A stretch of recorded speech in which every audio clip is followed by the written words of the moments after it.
ગત્વા કાલસ્ય અનિયમાત ગતૌ સ્વપ્ને દેશાંતર્ગતો નિયત કાલ અભાવાત. આ સ્વપ્નમાં જે દેશની આપણે કલ્પના કરતા હોઈએ કે જે દેશમાં સ્વપ્ન અનુભવ કરતા હોઈએ છીએ એ દેશમાં જવા માટે જે સમય જોઈએ એ સમય ત્યાં આગળ હોતો નથી. નિયત કાલ અભાવાત. સ્વપ્નદ્રષ્ટ પદાર્થવદ દેશ ગમન અભાવાન તદ ગમન ઉચિત કાળ અભાવ. ટૂંક છે, ટૂંકમાં ત્યાં જવા માટે જે કાળની આવશ્યકતા હોય એટલો સમય આપણી પાસે હોતો નથી અને છતાં આપણે ત્યાં પહોંચી જતા હોઈએ છીએ. ન ગત્વા દર્શનમિષ્ટમ તથા મરણાદુર્ધ્વમ અર્ચિરાદિ માર્ગેણ ગત્વા બ્રહ્મ દર્શનમ અયુક્તમ. તો ઘણા લોકો એમ કહે છે કે અમે મૃત્યુ પછી ભગવાનના દર્શન કરીશું. એટલે મોટા ભાગના અદ્વૈત વેદાંત સિવાયની બધા જે દર્શનો છે કે બધા ધર્મ આપણે શું કહેતા હોય છે? મૃત્યુ પછી ભગવાનના દર્શન. ક્રિશ્ચિયાનિટી હોય કે ઇસ્લામ ગમે તે હોય, હવે અત્યારે આ જન્મમાં તમારો મોક્ષ ના થાય, અત્યારે સ્વર્ગ પ્રાપ્ત ના થાય. ક્યારે પ્રાપ્ત થાય? મૃત્યુ પછી. અનવેરિફાયેબલ બિલીફ, વેરિફાયેબલ બિલીફ, અનવેરિફાયેબલ બિલીફ, બે પ્રકારની બિલીફ કે બે પ્રકારની માન્યતાઓ છે. આપણે અત્યારે માન્યતા છે આ હું નિત્ય મુક્તો હમ ચિદાનંદ રૂપ શિવોહમ આત્મા નિત્ય મુક્ત છે. એ પણ એક અત્યારે શ્રદ્ધાનો વિષય છે. જ્યાં સુધી મનુષ્યને એનો પ્રત્યક્ષ અનુભવ ન થાય ત્યાં સુધી શ્રદ્ધાનો વિષય છે. પણ એ વસ્તુ કેવી છે? વેરિફાયેબલ બિલીફ, અર્થાત આપણે પોતે એને ચકાસી શકીએ એ પ્રકારની આ માન્યતા છે કે શ્રદ્ધા છે. પણ સ્વર્ગ છે, મૃત્યુ પછી પ્રાપ્ત થશે, ત્યાં ભગવાનના દર્શન થશે, એ માન્યતા કેવી છે? આપણા જીવન દરમિયાન ક્યારે પણ આપણે એને વેરીફાય ન કરી શકીએ, અર્થાત ક્યારે પણ આપણે એને કસોટી સિદ્ધ ન કરી શકીએ. તો દુનિયાના બધા ધર્મો શા પર ચાલે? અનવેરિફાયેબલ બિલીફ પર. બધા શ્રદ્ધાની અપેક્ષા રાખે અને વેદાંતમાં શ્રદ્ધાની અપેક્ષા રાખે. પણ કયા પ્રકારની શ્રદ્ધાની અપેક્ષા વેદાંતમાં છે? Pending discovery, trust pending discovery. જ્યાં સુધી ડિસ્કવરી શોધ ન થયો ત્યાં સુધી જ માત્ર તમારે શ્રદ્ધા રાખવાની છે. અર્થાત જે કહેવામાં આવે છે એ આપણા અનુભવનો વિષય બની શકે છે. અહીં આપણા અનુભવનો વિષય બની શકે છે. માટે એ શ્રદ્ધા કે તત્કાલ પૂરતી છે કે આપણે જ્યાં સુધી આપણને અનુભવ ન થાય ત્યાં સુધી શ્રદ્ધા છે, પણ એ અનુભવનો વિષય બની શકે. એ નિત્ય અપરોક્ષ વિષય છે. પેલો કેવો છે? નિત્ય પરોક્ષ. એ લોકોનો ઈશ્વર કેવો છે? નિત્ય પરોક્ષ. સ્વર્ગમાં રહેલો ઈશ્વર કેવો છે? નિત્ય પરોક્ષ. અને માત્ર માન્યતાનો જ વિષય છે, માત્ર શ્રદ્ધાનો વિષય છે, ક્યારે પણ આપણા પ્રત્યક્ષ અનુભવનો વિષય નથી. આ ઈશ્વર કેવો છે? સદા અપરોક્ષ છે અને તેથી પ્રત્યક્ષ અનુભવનો વિષય છે. એટલે વેદાંતમાં જે પ્રકારની શ્રદ્ધાની અપેક્ષા છે એ શ્રદ્ધા પેલા લોકોની શ્રદ્ધા કરતા જુદી છે. બધાએ શ્રદ્ધા કરે છે અને એટલે ત્યાંના પશ્ચિમના લોકો જ્યારે અહીંયા આવે અને શ્રદ્ધા શબ્દ સાંભળે એટલે ચોપડી બંધ કરીને જતા રહે. કારણ કે એનાથી તો એ લોકો ત્રાસીને અહીંયા આવેલા છે. ત્યાં શ્રદ્ધાની અપેક્ષા રાખવામાં આવી છે. શ્રદ્ધા શબ્દ કહીએ એટલે તરત એમનું આમ બીજે જોવા માંડે કે આ પણ એનું એ જ છે, આ એનું એ નથી. આ શ્રદ્ધા જુદા પ્રકારની છે. આ શ્રદ્ધા જેથી માત્ર આપણને આ જ્ઞાન પ્રાપ્ત કરવા માટે એક ઉત્સાહ પ્રાપ્ત થાય, એના માટે આપણે ઉદ્યમ કરી શકીએ એ માટેની શ્રદ્ધા છે. નહીં કે હંમેશા માનીને બેસી રહેવાની એ પ્રકારની શ્રદ્ધા નથી. પણ મરણાદુર્ધ્વમ અર્ચિરાદિ માર્ગેણ ગત્વા બ્રહ્મ દર્શનમ, હું કરીશ મૃત્યુ પછી અર્ચિરાદિ માર્ગ ઉત્તરાયણ માર્ગથી જઈને હું બ્રહ્મનું દર્શન કરીશ. એટલે અયુક્તમ, એવું શક્ય જ નથી. બ્રહ્મનું એ પ્રકારનું દર્શન શક્ય. આ વેદાંતિન લોકો તો છેલ્લે પાટલે બેઠેલા છે. એટલે આ બ્રહ્મ દર્શન બધું અયુક્તમ, એ વસ્તુ યુક્તિપૂર્વક નથી. કેમ? કાળ અનવચ્છિન્નત્વાદ. બ્રહ્મમાં એવું કાળ જ નથી. મરણાદ ઉર્ધ્વમ, એ દેશ અને કાળ બંનેનું જ અંતર હોય તો બ્રહ્મ માત્ર મરણ પછી પ્રાપ્ત થનારું હોય એનો અર્થ કે અત્યારે પ્રાપ્ત નથી. એનો અર્થ કે કાળથી કાળનું અંતર છે. એટલે કે બ્રહ્મ એક સ્થળે છે, કાળમાં મર્યાદિત છે. બ્રહ્મ કાળમાં મર્યાદિત હોય તો જ આપણે મૃત્યુ પછી અનુભવ થાય. જો કાળમાં મર્યાદિત ન હોય, સર્વ કાળ હોય તો આ કાળ પણ હોવું જોઈએ અને તો અત્યારે અનુભવ થવો જોઈએ. બ્રહ્મમાં દેશમાં મર્યાદિત તો અર્ચિરાદિ માર્ગે બ્રહ્મલોકમાં જઈને પછી એનો અનુભવ કરવો પડે. જો એ દેશમાં મર્યાદિત હોય તો, પણ એ સર્વવ્યાપી હોય તો આ સ્થળે હોવો જ જોઈએ. આ માટે એવું માનવું કે મૃત્યુ પછી અનુભવ થશે કે કોઈક બીજા લોકમાં જઈને અનુભવ થશે, અયુક્તમ. કારણ કે બ્રહ્મ દેશ કે કાળ બે એકેમાં પરિચ્છિન્ન નથી. કાળ અનવચ્છિન્નત્વાદિ. કિંચ યદ દેશસ્થ સ્વપ્નમ પશ્યતિ પ્રતિબુદ્ધ તસ્મિન દેશે નાસ્તિ મિથ્યાત્મ અભિષ્ટમ. વળી બે છે. સ્વપ્નના મિથ્યાત્વના બે કારણ આપ્યા. એક તો એ કે સ્વપ્નના પદાર્થોનો જ અનુભવ થાય છે, એ અનુભવ કરવા માટે જે કાળની આવશ્યકતા છે એ કાળ નથી હોતો. અને બીજું કે સ્વપ્નનો પેલો અનુભવ કરનાર માણસ જ્યારે જાગૃત થાય છે ત્યારે સ્વપ્નના પ્રદેશમાં જાગતો નથી, પણ બીજા પ્રદેશમાં જાગે છે. તો બે હેતુ કયા સ્વપ્નના મિથ્યાત્વ માટે. અહીં પણ જાગૃતના મિથ્યાત્વ માટે કહે છે કે આ બ્રહ્મ જો ખરેખર આવા ઉત્તરાયણ માર્ગે સ્વર્ગમાં કે બ્રહ્મલોકમાં જેને પ્રાપ્ત થનારું હોય તો એ વસ્તુ યોગ્ય નથી, કારણ કે તો બ્રહ્મ કાળમાં મર્યાદિત બની જાય તો કાળનો નિયમ બ્રહ્મમાં નથી. એટલા માટે બ્રહ્મ કોઈ કાળે પ્રાપ્ત થાય એ વસ્તુ ખોટી છે. અને એ પ્રકારનો મોક્ષ મિથ્યા છે. એ પ્રકારના મોક્ષ જે પ્રાપ્ત થવાનો છે એ મોક્ષ કેવો છે? મિથ્યા છે. કારણ કે જો મોક્ષનો આરંભ થતો હોય તો સમય અને કાળ એનો આરંભ થાય. એટલે એ કોઈક લોકની અંદર હોય ને કોઈ કાળમાં પ્રાપ્ત થતો હોય એ પ્રકારના મોક્ષની જે લોકો વાત કરતા હોય એમના માટે મોક્ષ કેવો છે? આદિમાન છે. એવો મોક્ષ આપણે શું કહીએ છીએ? મિથ્યા છે. કારણ કે બ્રહ્મમાં કોઈ કાળનો અવચ્છેદ ન હોવાને કારણે, કાળનું અંતર ન હોવાને કારણે પછી પ્રાપ્ત કરીશ એ પ્રકારનો જે મોક્ષ છે એ કેવો છે? મિથ્યા છે. દેશમાં પણ એવું છે. કિંચ યદ દેશસ્થ સ્વપ્નમ પશ્યતિ પ્રતિબુદ્ધ. અને જાગેલો માણસ જે દેશમાં સ્વપ્ન જોતો હોય તસ્મિન દેશે નાસ્તિ, ત્યાં નથી હોતો. જાગેલો માણસ જે દેશમાં સ્વપ્ન જોતો હોય ત્યાં નથી હોતો. એ મિથ્યાત્વ અભિષ્ટમ, માટે તમે સ્વપ્નને મિથ્યા કહેતા હો. તથા યસ્મિન દેશે સ્થિત સંસારમ અનુભવતી બ્રહ્મ ભાવમ પ્રતિપન્ન તસ્મિન દેહ દેશે નાસ્તિ પરિપૂર્ણ બ્રહ્મરૂપેણ અવસ્થાનાત. તે જ રીતે જે દેશમાં રહીને આ સંસારનો અનુભવ કરો છો એ સંસાર પણ નથી. કેમ નથી? કારણ કે બ્રહ્મ ભાવમ પ્રતિપન્ન તસ્મિન દેહ દેશે નાસ્તિ. બ્રહ્મ ભાવમ પ્રતિપન્ન અહમ બ્રહ્માસ્મિ, અર્થાત જે આત્માને બ્રહ્મરૂપે જાણે છે એ પછી કોઈ દેહમાં રહેતો નથી. હું બ્રહ્મ છું એમ જયારે જાણતો હોઉં ત્યારે આ દેહ પૂરતો મર્યાદિત છું જ નહીં. એટલે મને સંસારનો અનુભવ ક્યાં થયો? આ દેહમાં રહીને થયો. એ કોઈ સ્વપ્ન સમાન છે. કારણ જાગું ત્યારે હું ત્યાં નથી હોતો. જો સ્વપ્નનો અનુભવ ક્યાં થયો? કેનેડામાં થયો. જાગ્યો ક્યાં? તો કે માલસરમાં. એનો અર્થ એટલા માટે કહ્યું કે ભાઈ એ પેલો કેનેડા વાળો જવાનો અનુભવ શું? મિથ્યા છે. અને તે રીતે સંસારનો અનુભવ ક્યાં થાય છે? આ દેહમાં થાય છે. હું જયારે જાગીને જોઉં ત્યારે શું છે? આ દેહમાં નથી હોતો. ક્યાં છું? સર્વત્ર છું. એટલે ઊંઘમાં એક જગ્યાએ હતો અને જાગીને બીજી જગ્યાએ હોઉં એનો અર્થ એ થયો કે પેલો અનુભવ મિથ્યા છે. તો ઊંઘમાં અવિદ્યાની નિદ્રાની અંદર હું ક્યાં છું? આ દેહમાં છું અને આ સંસારનો અનુભવ કરું છું. પણ જયારે જાગીને જોયું ત્યારે શું છે? હું આ દેહમાં નથી. બ્રહ્મ ભાવમ પ્રતિપન્ન તસ્મિન દેહ દેશે નાસ્તિ. અને તેથી એ દેહમાં છે જ નહીં. પરિપૂર્ણ બ્રહ્મરૂપેણ અવસ્થાનાત. એ કોઈ આ દેહમાં અવસ્થાન એનું રહેતું જ નથી. એનું અવસ્થાન ક્યાં છે? પરિપૂર્ણ બ્રહ્મરૂપ. દેશ અને કાળથી પર બ્રહ્મ છે એમાં એનું અવસ્થાન છે. એ જાગ્યો બીજી જગ્યાએ. ઊંઘી ગયો ત્યારે ક્યાં હતો? દેહમાં હતો. જાગ્યો ત્યારે ક્યાં છે? બ્રહ્મમાં છે. એનો અર્થ એ થયો કે પેલું મિથ્યા છે. અતઃ એટલે સંસાર મિથ્યા છે. અતઃ જાગૃતસ્યાપી મિથ્યાત્વમ ઇષ્ટવ્યમ. અંતેથી આ જાગૃત પ્રપંચ મિથ્યા છે. અત્યારે હું દેહમાં બેસીને આ જાગૃત પ્રપંચ જોઈ રહ્યો છું. જ્યારે જાગી જવું ત્યારે હું દેહમાં હોતો નથી, બીજે ક્યાંક હોઉં છું, બ્રહ્મમાં હોઉં છું. અને માટે આ દેહમાં રહીને થતો જાગૃત પ્રપંચ એનો અનુભવ કેવો છે? એ પણ મિથ્યા છે. જેમ સ્વપ્નનો અનુભવ મિથ્યા છે. પ્રતિબુદ્ધશ્ચ વૈ સર્વ તસ્મિન દેશે પ્રતિબુદ્ધ. ત્યાં પ્રતિબુદ્ધ એટલે શું હતો? સ્વપ્નોથી જાગેલો. અહીં પ્રતિબુદ્ધ એટલે શું? અવિદ્યામાંથી જાગેલો. ન યુક્તમ દર્શનમ ગત્વા. ત્યાં કેનેડાનું દર્શન, અહીં કેવું દર્શન? બ્રહ્મનું દર્શન.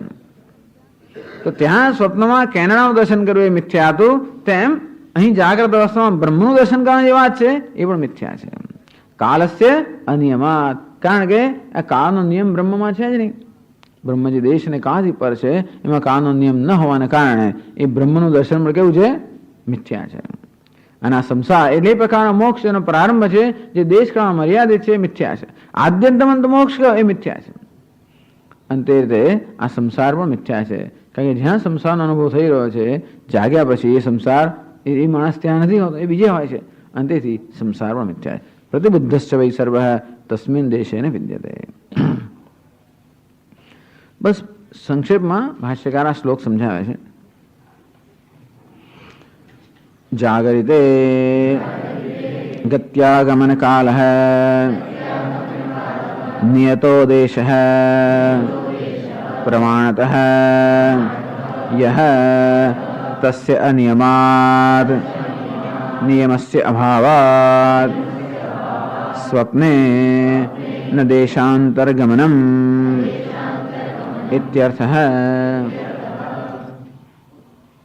जागृते गति आगमन काल नियतः। जागृत अंदर आ स्वप्न मिथ्या હતું કે જાગૃત ની અંદર એક દેશ એટલે જવા આવવાનો એક સમયનો નિયમ છે. જાગૃત ની અંદર કોઈ સ્થળે જવું અને પાછા આવવું એનો સમય લાગવાનો નિયમ છે જાગૃતના. અને દેશ પ્રમાણતઃ દેશ સ્વપ્ને હિ કાશ્યામસ્મિતિ અનુભવન માથુરમ પશ્યતિ. હે કાશી ને મથુરા એટલે ટૂંકમાં હું કાશીમાં છું એમ સ્વપ્ન જાગે ત્યારે મથુરામાં જાગે એવો એનું દ્રષ્ટાંત છે. અહીંયા દેશ પ્રમાણતઃ યહ તસ્ય અનિયમાત. અને અહીં જે પ્રકારનો દેશ છે એનો પણ નિયમ ન હોવાને કારણે નિયમસ્ય અનિયમાત અને નિયમસ્ય અભાવાત સ્વપ્ને દેશાંતરગમનમ. ટૂંકમાં જાગ્રતમાં દેશ અને કાળના જે પ્રકારનો નિયમ છે એ પ્રકારનો નિયમ સ્વપ્નમાં નથી. મારે સ્વપ્ન મિથ્યા હતું તો એ જ વસ્તુ એ જાગ્રતમાં પણ છે. એટલે કે આનંદગીરી એમ કહે છે કે જે હેતુથી તમે સ્વપ્નને મિથ્યા માનો છો એ હેતુ જાગ્રતમાં પણ વિદ્યમાન હોવાને કારણે જાગ્રત મિથ્યા છે. તો સ્વપ્નને કેમ મિથ્યા કહ્યું? કારણ કે એ દેશમાં જવા જેટલો સમય નહોતો અને વળી પાછો જયારે જાગ્યો ત્યારે એ દેશમાં નહોતો. તેમ આ જાગ્રત અવસ્થાની અંદર પણ એ બ્રહ્મમાં જવા જેટલો કાળ નથી, કારણ કે બ્રહ્મ કાળથી દૂર નથી. અને વળી માણસ જ્યારે જાગે ત્યારે આ દેહમાં હોતો નથી, એ તો બ્રહ્મમાં હોય છે. એમ તેથી આ જાગ્રત પ્રપંચ પણ મિથ્યા છે. એટલે આ બધા શ્લોકો સ્વપ્નનું મિથ્યાત્વ માટે દર્શાવેલા, પણ સ્વપ્નના મિથ્યાત્વના જે હેતુ છે એ જાગ્રતમાં પણ વિદ્યમાન હોવાને કારણે જાગ્રત પણ મિથ્યા છે એ પણ અહીંયા બતાવે છે.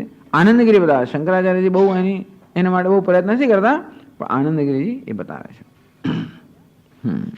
ઓકે. ઓમ પૂર્ણમદઃ પૂર્ણમિદં પૂર્ણાત પૂર્ણમુદચ્યતે પૂર્ણસ્ય પૂર્ણમાદાય પૂર્ણમેવાવશિષ્યતે. ઓમ શાંતિ શાંતિ શાંતિ. શંકરં શંકરાચાર્યં કેશવં બાદરાયણં सूत्रभाष्यकृतौ वन्दे भगवन्तौ पुनः पुनः. ईश्वरो गुरुरात्मेति मूर्तिभेदविभागिने व्योमवद्व्याप्तदेहाय दक्षिणामूर्तये नमः. ओम शांति शांति शांति. हरि ओम श्री गुरुभ्यो नमः. हरि ओम.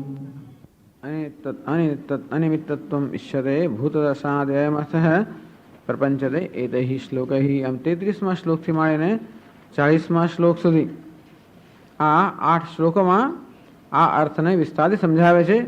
ભૂતસ્ય નિમિત્તસ્ય અનિમિત્તત્વમ, અર્થાત બહારના વિષયો એ ખરેખર તાત્વિક રીતે વાસ્તવિક રીતે છે જ નહીં, માત્ર બ્રહ્મ જ છે. બહારના વિષયો મિથ્યા છે. જાગૃત પ્રપંચ મિથ્યા છે. એટલે બહારના વિષયોનું કોઈ વાસ્તવિક અસ્તિત્વ નથી. એ જ વસ્તુ આ 8 શ્લોકોમાં વિસ્તારથી કહે છે. પહેલા કહ્યું સર્વે ધર્મા હા મૃષા સ્વપ્ને કાયસ્યાંતર નિદર્શનાદ. એક કારણ કહ્યું કે જે હેતુથી સ્વપ્નને મિથ્યા માનવામાં આવે છે એ હેતુઓ જાગ્રતમાં વિદ્યમાન હોવાના કારણે જાગ્રત પણ મિથ્યા. મિથ્યા એ સાધ્ય છે. હેતુ હોય એટલે સાધ્યને પકડી લાવે. જ્યાં હેતુ હોય ત્યાં સાધ્ય હોવું જોઈએ. હેતુનો સાધ્ય હંમેશા સંકળાયેલા છે. યત્ર યત્ર ધૂમ તત્ર તત્ર વન્નિ. જ્યાં પણ ધુમાડો હોય ત્યાં અગ્નિ હોવો જોઈએ. ધુમાડો હેતુ છે, અગ્નિ સાધ્ય છે. જ્યાં પણ ધુમાડો દેખાય ત્યાં જોયા વગર આપણે નક્કી કરી શકીએ કે અગ્નિ હોવો જોઈએ. બંને દેખાવાની જરૂર નથી, એક હેતુ દેખાય એટલું પૂરતું છે. તેમ સ્વપ્ન દ્રષ્ટાંત છે, એમાં હેતુનો સાધ્ય બંને વિદ્યમાન છે. દ્રષ્ટાંત એને કહેવાય જે હેતુનો સાધ્ય બંને એક સાથે હોય. જેમ રસોડું, ત્યાં ધુમાડો અને અગ્નિ બંને એક સાથે દેખાતા હોય મળે દ્રષ્ટાંત છે. તેમ સ્વપ્ન દ્રષ્ટાંત છે કે મિથ્યા છે, એ સિદ્ધ થયું. સ્વપ્ન મિથ્યા છે અને ઘણા બધા કારણો છે. તો જે કારણો આપણને સ્વપ્નમાં દેખાય એ જ કારણો જો જાગ્રતમાં દેખાય તો જાગ્રત મિથ્યા સિદ્ધ થઈ જાય. યેન હેતુના સ્વપ્નસ્ય મિથ્યાત્મ ઇષ્ટમ, જે કોઈ હેતુને કારણે સ્વપ્ન મિથ્યા છે એ પ્રકારે તમે ઈચ્છો છો કે તમે સ્વીકારો છો. તસ્ય જાગૃતે વિતુલ્યત્વાત, એ બધા હેતુઓ જાગૃતમાં પણ હોવાને કારણે જાગૃત પણ મિથ્યા છે. અને જાગૃત મિથ્યા હોય અર્થાત આ બહારના વિષયો મિથ્યા હોય, ભેદભાવ મિથ્યા હોય, તો એક અભિન્ન તત્વ, અજન્મ શૂન્ય તત્વ, સંવિત કે ચિત્ત માત્ર, ચિન્ત માત્ર, એ એક તત્વ છે, એ સિદ્ધ થાય. તો પહેલા એક હેતુ કયો, કેમ આપણે સ્વપ્નને મિથ્યા કહીએ છીએ? કાયસ્યાંતર નિદર્શનાત. કારણ કે સ્વપ્નનો અનુભવ ખરેખર આપણી કાયની અંદર થતો હોય અને છતાં સ્વપ્નમાં એવો અનુભવ થાય જેને કે આ સ્વપ્નના પદાર્થો બહાર છે. અંતસ્થાનાતુ ભાવાનામ એક હેતુ કે આ બધા પદાર્થો અંદર હોવા છતાં પણ સ્વપ્નમાં બહાર દેખાય છે, માટે મિથ્યા છે. તેમાં જાગૃતના પદાર્થો અંદર છે. કોના દેહની? મારા દેહની અંદર. કયો હું? હું વિરાટ. એટલે સ્વપ્નમાં હું કયો હું છું? એ જાગૃત વાળો હું જે સ્વપ્નમાં છું એના દેહમાં સ્વપ્ન દેખાય છે. તેમ ખરેખર જાગૃત વાળો હું કયો? તો સ્વપ્નની નિદ્રામાંથી જાગ્રત થયેલો હું, એટલે આ જાગ્રત દેહ વાળો એ દેહમાં જે પેલું સ્વપ્ન દેખાય છે માટે મિથ્યા છે. તે રીતે આ અવિદ્યા નિદ્રામાંથી જાગૃત થયેલો હું કોણ? તો કે સમષ્ટિનો દેહ ધરાવનાર. એટલે એ સમષ્ટિનો દેહ ધરાવનાર હું એવો વિરાટ એની અંદર આ દેખાય છે અને છતાં હું શું માનું છું? આ જગત, આ પ્રપંચ બહાર દેખાય છે. અંદર હોવા છતાં પણ એ બહાર છે, એ પ્રકારનો નિર્ણય છે અને માટે એ શું છે? મિથ્યા છે. કાયસ્ય અંતર નિદર્શનાત સંવૃતેસ્મિન સંવૃતત્વાચ હેતુના. અને બીજો હેતુ કયો? સંવૃતત્વમ સંકુચિતતા. અંદર વસ્તુ બહાર, અંદરની વસ્તુ બહાર દેખાય એક હેતુ, અને અંદર જ્યાં દેખાય છે ત્યાં માટે જગ્યા નથી અને સંકોચિત હોવાને, સંકોચ હોવાને કારણે એ બધા પદાર્થો માટે કોઈ અવકાશ નથી, છતાં પણ ત્યાં દેખાય છે. એનો અર્થ એ થયો કે એ પદાર્થો ત્યાં નથી. અને તે રીતે જાગ્રત થયેલા મનુષ્યને આ બધી ખબર પડે. તો જાગ્રત થયેલો અવિદ્યા નિદ્રામાંથી જાગ્રત થયેલો મનુષ્ય એનો દેહ કયો છે? તો કે બ્રહ્મ. એ બ્રહ્મની અંદર આ જાગૃત પ્રપંચ એ સ્વપ્ન સમાન છે.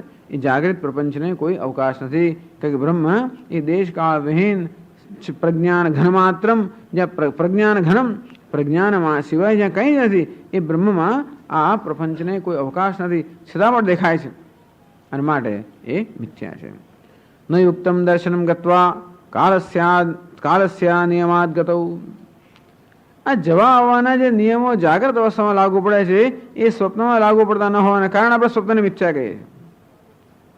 આમ મથુરામાં રહેલો માણસ કાશીમાં સ્વપ્ન જોતો હોય તો મથુરાથી કાશી જવા માટે જે પ્રકારનો સમયની નિયમ છે જાગ્રત અવસ્થામાં, એ પ્રકારનો નિયમ સ્વપ્નમાં લાગુ પડતો નથી. જાગ્રત અવસ્થામાં જે વસ્તુ કરતા વર્ષો થઈ જાય એ સ્વપ્નમાં થોડી સેકન્ડમાં થઈ જતું હોય છે. અને તેથી એ કાળનો કોઈ નિયમ જે અહીંયા લાગુ પડે છે ત્યાં ન હોવાને કારણે આપણે મિથ્યા કહીએ છીએ. બાકી કેમ મિથ્યા કહીએ? નહીં ઉત્તમ દર્શનમ ગત્વા કાલસ્ય અનિયમાત ગતૌ.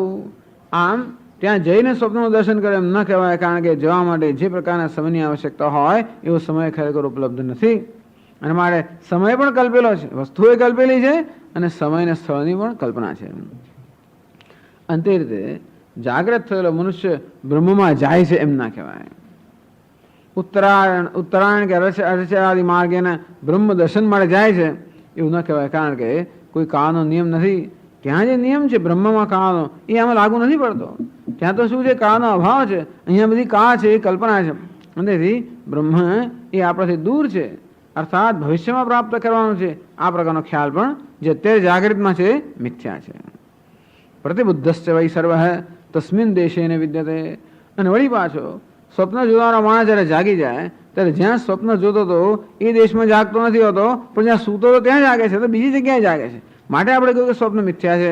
અને તે રીતે આ જાગ્રત જોનારો માણસ આ દેહમાં છે, પણ જ્યારે જાગે ત્યારે આ દેહમાં નથી જાગતો. ક્યાં જાગે છે? બ્રહ્મમાં જાગે છે. અને તેથી આ જાગ્રત પણ મિથ્યા છે. અહીંથી જાગવાનું એટલે અવિદ્યામાંથી જાગવાનું. અવિદ્યામાંથી જાગે એટલે ક્યાં છે? ભાઈ આ દેહમાં નથી, કારણ કે હમ બ્રહ્માસ્મી એ તો બ્રહ્મદેહમાં છે.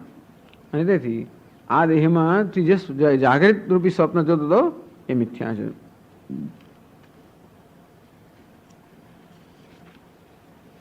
પછી 35 શ્લોકથી આગળ કહે છે કેટલા બધા હેતુઓ કહે છે. કિંચ યથા સ્વપ્ને વિસંવાદાદ અપ્રામાણ્યમિષ્ટમ. સ્વપ્ને વિસંવાદ ટૂંકમાં સ્વપ્નમાં જેવું થતું હોય એનું જાગ્રતમાં સંવાદ થતો નથી. સ્વપ્નમાં અનેક બધાની મંત્ર જ્યાં જ્યાં પ્રવચનો આપ્યા હોય બધા, જાગ્રતમાં એનો સંવાદ થતો નથી. સવારે ઉઠીને પૂછીએ કેમ, બધી બરોબર સમજ પડતી. શું મારા શું સમજ પડવાની વાત કરો કે ગઈકાલે આપણે પેલી કારિકાની ચર્ચા કરી, ક્યાં ચર્ચા કરી? આમ સ્વપ્નમાં બધો સંવાદ થયેલો, સ્વપ્નમાં જે કંઈ બધો વ્યવહાર થયેલો એનો સંવાદ જાગ્રતમાં થતો નથી હોતો, વિસંવાદ. આમ સ્વપ્ને જાગ્રતના વિસંવાદને કારણે આપણે સ્વપ્નને મિથ્યા કહીએ છીએ જાગ્રતની દ્રષ્ટિએ. અને તે રીતે અહીંયા જે સંવાદ થાય છે બધો, અર્થાત અહીંયા જે વ્યવહાર થાય છે એનો આ અવિદ્યા નિદ્રામાંથી જાગ્રત થાય છે એનો કોઈ સંવાદ હોતો જ નથી. અને માટે આ કેવું છે? મિથ્યા છે. એટલે વિસંવાદ જો મિથ્યાત્વનું કારણ હોય તો જાગ્રત અને પારમાર્થિક વચ્ચે પણ એવો જ વિસંવાદ હોવાના કારણે આ જાગ્રત પણ મિથ્યા છે. આમ સ્વપ્ન જાગ્રત વચ્ચે વિસંવાદ નથી, માટે જાગ્રત દ્રષ્ટિએ સ્વપ્ન મિથ્યા છે. તો જાગ્રત અને પારમાર્થિક સત્તા વચ્ચે સંવાદ નથી, માટે પારમાર્થિક દ્રષ્ટિએ જાગ્રત મિથ્યા છે. ગૃહીતમ ચાપી યત્કિંચિત પ્રતિબુદ્ધો ન પશ્યતિ. અને સ્વપ્નમાં લોટરી જીત્યો હોવ તોય પણ સવારે ઉઠતા એક પૈસો મારી પાસે ના હોય, દેખાતું નથી, એક પૈસો દેખાય નહીં. અંતે આ જાગ્રત અવસ્થામાં, અજ્ઞાન અવસ્થામાં ઘણી બધી વસ્તુ મેં ગ્રહણ કરી હોય, હું જ્યારે જાગી જાઉં ત્યારે મને કશું મારી પાસે હોતું નથી. સ્વપ્નમાં ઘણી બધી વસ્તુઓ લીધી હોય, જાગું ત્યારે કશું હોતું નથી. તેમ જાગ્રતમાં ઘણી બધી વસ્તુ લીધી હોય, જ્યારે જાગી જવું એક શ્લોકમાં જ આવું સમજાવે. વિશ્વમ દર્પણ દૃશ્યમાન નગરી તુલ્યમ નિજાંતર્ગતમ પશ્યન્નાત્મનિ માયા બહિર્વોદ ઉદ્ભૂતમ યથા નિદ્રયા યસ સાક્ષાત કુરુતે પ્રબોધ સમયે. તો આ નિદ્રામાંથી જાગેલો સ્વાત્માનમ એવ અદ્વયમ સાક્ષાત કુરુતે એમ જે શ્લોકમાં કહે છે એમાં સ્વપ્ન જાગ્રત સ્વપ્નનું દ્રષ્ટાંત ત્યાં પણ છે. તો અહીં જે આ જાગ્રત અવસ્થાના વ્યવહારમાં લીધેલી કોઈ વસ્તુ પેલા જ્ઞાની પુરુષ પાસે હોતી જ નથી કે મારી વસ્તુ કશું છે જ નહીં. તેથી એમાં એટલા માટે પણ જાગ્રત મિથ્યા છે. એ કહે છે કિંચ યથા સ્વપ્ને વિસંવાદાત અપ્રામાણ્યમિષ્ટમ તથા જાગ્રતે પરમ શ્રેયસ્માભિ સાધનીયમ ઇતિ. તો અત્યારે જાગ્રત અવસ્થામાં અવિવેકી અજ્ઞાની પુરુષ શું કહે છે? પરમ શ્રેયસ્માભિ સાધનીયમ. આ પરમ શ્રેયસ મારે સાધ્ય કરવું જોઈએ. અત્યારે હું શું કહું છું? મોક્ષ મેં ભૂયાદ ઈચ્છા, મને મોક્ષ પ્રાપ્ત થવું જોઈએ, મારું કલ્યાણ થવું જોઈએ, અર્થાત મારે કલ્યાણ સાધવું જોઈએ. ઇતિ સબ્રહ્મવાદિભિ સહ સમાલોચ્ય. એમ બીજા બ્રહ્મવાદી, બીજા બ્રહ્મચારીઓ હોય, મુમુક્ષુ હોય, મહાત્મા હોય, એ બધા સાથે આવી ચર્ચા કરતા હોય છે. આ મુમુક્ષુ કે મારે મારા જીવનું કલ્યાણ કરવું જોઈએ, જીવનું શ્રેય સાધવું જોઈએ. અત્યારે શ્રેય શું વસ્તુ છે? સાધવાની વસ્તુ છે, સિદ્ધ કરવાની વસ્તુ છે. અવિદ્યા નિદ્રાત પ્રતિબુદ્ધ. પણ પછી અવિદ્યા નિદ્રામાંથી જાગૃત થઈ ગયો હોય, નૈવ શ્રેય સાધ્યત્વમ આલોચિતમ પ્રતિપદ્યતે. પછી ખબર કરે શ્રેય તો સાધવાની વસ્તુ છે જ નહીં. મોક્ષ એ કોઈ સાધવાની વસ્તુ જ નથી. ન શ્રેય સાધ્યત્વમ આલોચિતમ પ્રતિપદ્યતે મોક્ષ ન સાધ્ય સિદ્ધત્વાત. પછી ખબર પડે મોક્ષ તો સિદ્ધ જ છે, એ સાધ્ય કરવાની વસ્તુ જ નથી. ન પ્રતિબદ્ધતે ન જાણાતી. ત્યારે તેને કોઈ જગ્યાએ શ્રેય પેલું સાધ્ય કરવાનું જણાતું જ નથી. અર્થાત આ જાગ્રત અવિવેક અને વિવેકી અવસ્થા, જાગ્રતનું મિથ્યા એટલે અવિવેક અવસ્થા અને પારમાર્થિક સત્ય એટલે વિવેક અવસ્થા. તો અવિવેક અવસ્થાની અંદર મોક્ષ કે શ્રેયસને જે સાધ્ય માનવામાં આવતું હતું, વિવેક અવસ્થાની અંદર તો એ તો નિત્ય સાધ્ય જ છે. અને માટે જો નિત્ય નિવૃત્ત है उसकी निवृत्ति, अनित्य प्राप्त है उसकी प्राप्ति. તેથી જે નિત્ય સાધ્ય છે એને એ સિદ્ધ કરવાનું ક્યાં હતું? અને હવે ખબર પડી કે ઓહો આ પેલું સ્વપ્ન હતું, મને એમ કે મારે મોક્ષ સિદ્ધ કરવાનો છે, શ્રેય સિદ્ધ કરવાનું છે, એવું બધું સિદ્ધ કરવાનું તો છે નહીં. સંવાદ નથી રહેતો, વિસંવાદ. અને માટે પેલું શું છે? જાગ્રત મિથ્યા છે. સર્વસ્ય નિત્ય મુક્તત્વ નિશ્ચયાત. હવે નિશ્ચય થયો સર્વસ્ય નિત્ય મુક્તત્વાત. બધા નિત્ય મુક્ત છે, હું એકલો નહીં. હું એમ માનું એકલો નિત્ય મુક્ત છું ને બીજા બધા બદ્ધ છે તો બરાબર નથી. કારણ કે સ્વપ્નમાંથી હું જાગું ત્યારે બધા જાગી જાય. સ્વપ્નમાંથી હું જાગું ત્યારે સ્વપ્ન જોનારા બધા લોકોનો પણ મોક્ષ થઈ જતો હોય છે. એવું નહીં મારે એકલાનું થાય. હું એકલો જાગી જાય પેલા બધા ત્યાં ત્યાં રહી જતા હોય તો જાણી જુદા પ્રકારનું સ્વપ્ન છે. હું સ્વપ્નથી જાગું એટલે બધાનો મોક્ષ થઈ જાય. અને તે રીતે હું જ્યારે જોયું કે હું નિત્ય મુક્ત છું, એટલે કે સર્વસ્ય નિત્ય મુક્તત્વ નિશ્ચયાત, કે બધા નિત્ય મુક્ત જ છે, આ પ્રકારનો નિશ્ચય થયો. અને માટે મુક્તિ કોઈ સાધ્ય કરવાની વસ્તુ જે માનતો હતો એ વાત એ ભ્રમ હતો, અર્થાત આ જાગ્રત અવસ્થા ભ્રમ છે. અતઃ મુમુક્ષુત્વમ શ્રવણાદિ કર્તવ્યતા છે ભ્રાંત્યા એવ. અતઃ મોક્ષસ્ય નિત્ય સિદ્ધત્વાત, આ મોક્ષ નિત્ય સિદ્ધ હોવાને કારણે મુમુક્ષુત્વ, હું મુમુક્ષુ છું. મુમુક્ષુ કોને કહેવાય? મોક્ષમ ઈચ્છુ મુમુક્ષુ, મોક્ષની ઈચ્છા રાખનાર મુમુક્ષુ. એવું મિથ્યા થયું. મોક્ષ ઈચ્છાનો વિષય હોય જ ના શકે. જે નિત્ય પ્રાપ્ત છે ઈચ્છાનો વિષય કેવો હોય શકે? તો જો કંઠમણી તો નિત્ય પ્રાપ્ત હૈ. તો પછી મને ખબર કે આ કંઠમણી તો મળી ગયો. એ કેવું છે? જે મળેલો હતો એ જ મળી ગયો. અર્થાત એને ખોવાયેલો માનો એ શું છે? ભ્રમ છે. તેથી મારે મણી શોધવો જોઈએ. એ મણી મળી ગયા પછી મને ખબર, અરે આ મણી શોધવો જોઈએ. એ શું હતું? એ મિથ્યા નિશ્ચય મારો હતો. અને એ શોધવા માટે અનેક પ્રયત્ન કરવો જોઈએ, સાધના કરવી જોઈએ. શ્રવણાદિ કર્તવ્યતા છે. આત્માવરે દ્રષ્ટવ્ય, શ્રોતવ્ય, મંતવ્ય, નિધિધ્યાસિતવ્ય. શ્રવણ કરવું જોઈએ, મનન કરવું જોઈએ, નિધિધ્યાસન કરવું જોઈએ. શેને માટે? આ પ્રાપ્ત વસ્તુ માટે. એ બધું પણ શું છે? ભ્રાંત્યા એવ. આ બધું પણ કર્તવ્યતા, શ્રવણાદિ કર્તવ્યતા, કે શ્રવણ તો કરવું જોઈએ એ પ્રકારનો મારી જે સમજ હતી એ શું છે? ભ્રાંતિ જ છે. ભ્રાંતિમાંથી આ બધું ઉત્પન્ન થાય છે. એ ભ્રાંતિ હોવાને કારણે જ શ્રવણ કર્તવ્ય બને છે, કર્તવ્ય ના બને. આ વસ્તુ કહે છે મિત્રાધ્યાયી. એટલે આ ગ્રંથનો જ હતો. આ તો શું, ગ્રંથકાર પોતે આ ગ્રંથની નિરૂપયોગીતા બતાવી દે છે. એને જ ખરેખર ગુરુ કહેવાય. આખો દાડો પેલા લટકતા રાખે એવું ના ચાલે. શિષ્યો નહીં, એટલે એ બધા મુક્ત થવા જોઈએ. એટલે બધા સ્વતંત્ર બનવા જોઈએ. એવું છે કે હંમેશા પરતંત્ર એવું ના રહેવું જોઈએ. એટલે કહ્યું ને, એટલે અસ્પર્શત્વમ તથાપી, પેલો પારસમણી છે એ તો પારસમણી ના બનાવી શકે. સ્વીયમ સામ્યમ વિધત્તે, જયારે ગુરુ કેવા છે? સ્વીયમ સામ્યમ વિધત્તે ભવતી નિરૂપમ. તેન વા લૌકિકોપી, મારે નિરૂપમ છે. એ તો પોતાનું સામ્ય પ્રદાન કરે છે.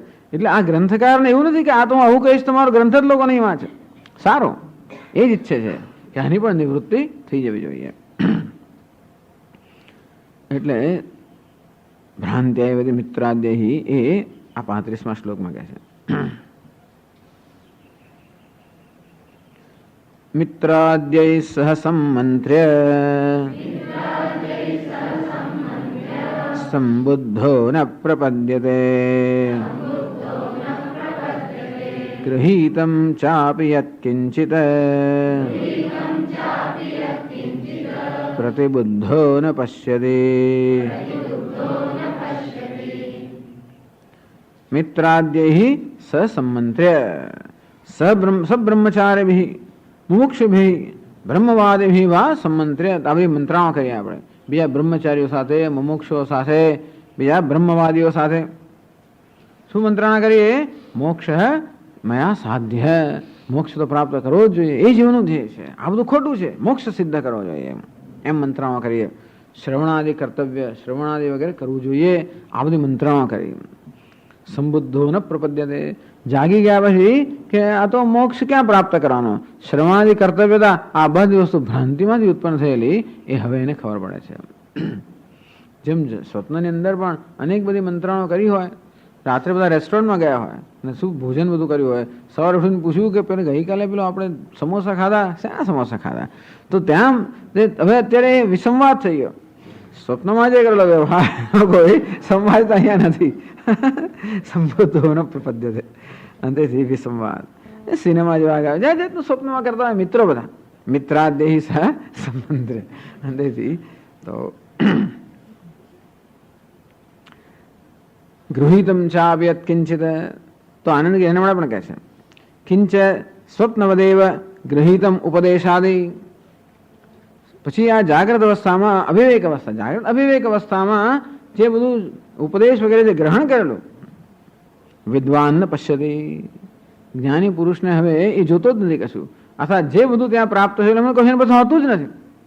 જે બધું એને મેળવેલું સ્વપ્નમાં એ જેવી રીતે જાગ્રત થઈ ત્યારે કશું આપણી પાસે હોતું નથી, તેમ અવિવેક અવસ્થામાં જે બધું મેળવેલું એમનું કશું એની પાસે હોતું રહેતું જ નથી. વિદ્વાન ન પશ્યતિ, વિદ્વાન ગૃહીતોપદેશાદિ સ્મરણ અભાવાન તત્સાધ્ય ફળ અદર્શિત્વાત સ્વપ્ન ગૃહીતોપદેશાદિ અસ્મર્તૃ દેવદત્તાદિવત ઇતિ અભિમતઃ પ્રયોગત્ર દ્રષ્ટવ્ય.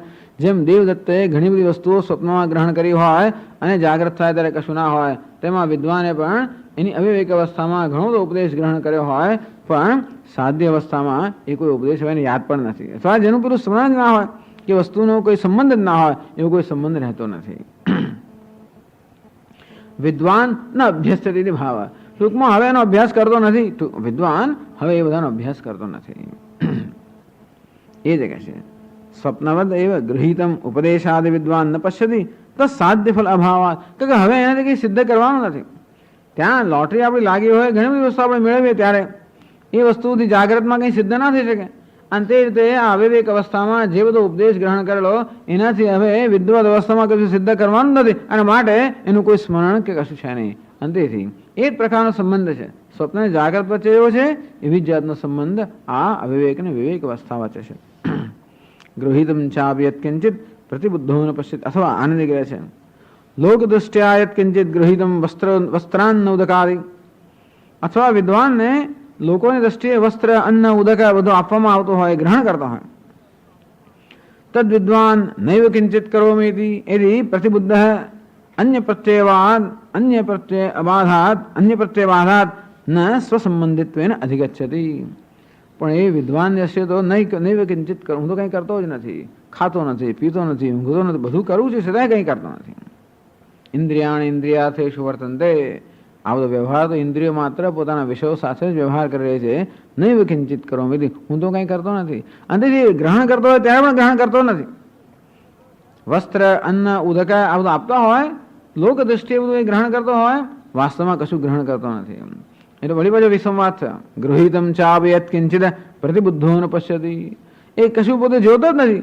આ ગ્રહણ કર્યું ક્યારે કહેવાય? આ મારું છે એ પ્રકારનો જયારે ભાવ ત્યારે. એટલે પ્રતિબુદ્ધ અન્ય પ્રત્યય બાધાત દ્વૈત દર્શનસ્ય અભાવાત અપ્રામાણ્યસ્યાત અન્ન વસ્ત્ર ઉદક વગેરે. અન્ન વસ્ત્ર ઉદક છે અર્થાત મારાથી ગ્રહણ કરવામાં ક્યારે હોય? કોઈ વસ્તુ મારાથી જુદી હોય ત્યારે ગ્રહણ કરવાનો પ્રશ્ન આવે. કોઈ વસ્તુ ગ્રહણ ક્યારે કરવું? જે ગ્રહણ કરેલી વસ્તુ મારા કરતા અન્ય હોય, એવો અન્યત્વનો જયારે મારામાં પ્રત્યય હોય કે અન્યત્વનો ખ્યાલ હોય ત્યારે જ ગ્રહણ શક્ય છે. હું મારી જાતનું ગ્રહણ કરી જ ના શકું. ગ્રહણ કોને? આ પેન ગ્રહણ કરી શકું. પેન મારાથી અન્ય છે, એમાં અન્યત્વ પ્રત્યય હોય. આ પેન મારાથી અન્ય છે એ પ્રકારનો પેન વિશે ખ્યાલ હોય તો જ પેન ગ્રહણ કરવાનો વિષય બને.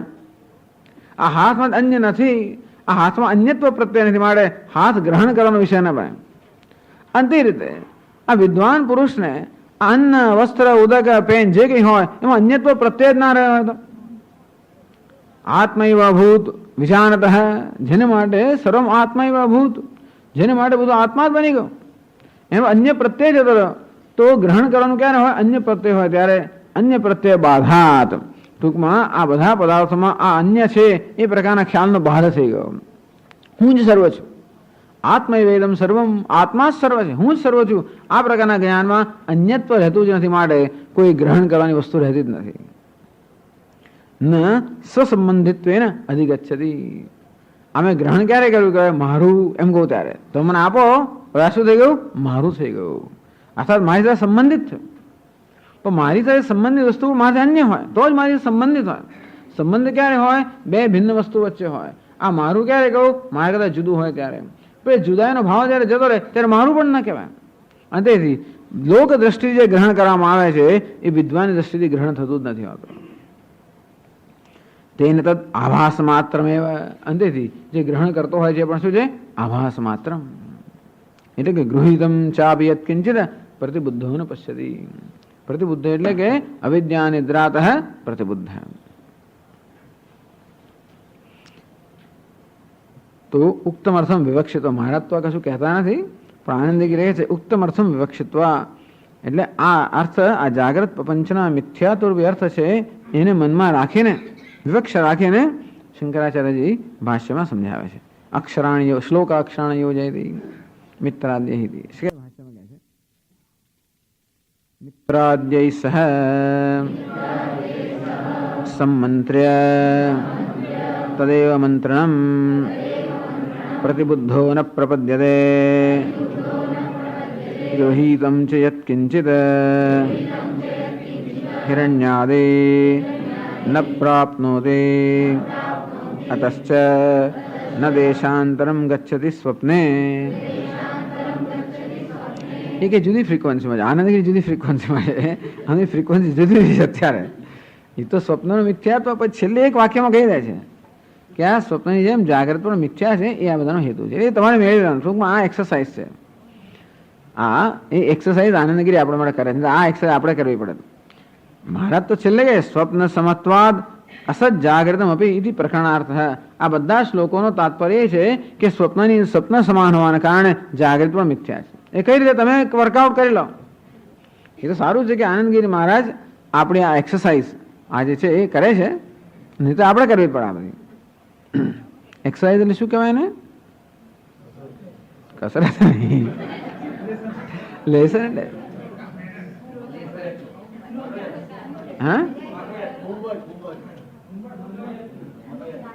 મનોયત્ન કરવા. મનોયત્ન પાછળ જે પેલી આમ એક્સરસાઇઝ આપે ને શું કહેવાય? સ્વાધ્યાય. અંગ્રેજી તો ગુજરાતી શબ્દ વાંચ્યું. ઓકે, મનોયત્ન. હા, મનોયત્ન બરાબર. એક્સરસાઇઝ એ પણ મનોયત્ન એટલે મનમાં થતો યત્ન. અનુલેખન. અચ્છા, એ પણ ખરો. હા, કસોટી. કસોટી એક્સરસાઇઝ. આટલી વસ્તુ હું ભૂલી ગયો. વિચાર કરો.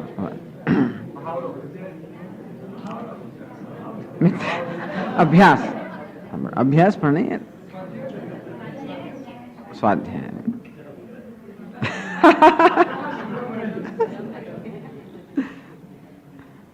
પણ આ એક્સરસાઇઝ ટૂંકમાં આપણે કરવી પડી હોત.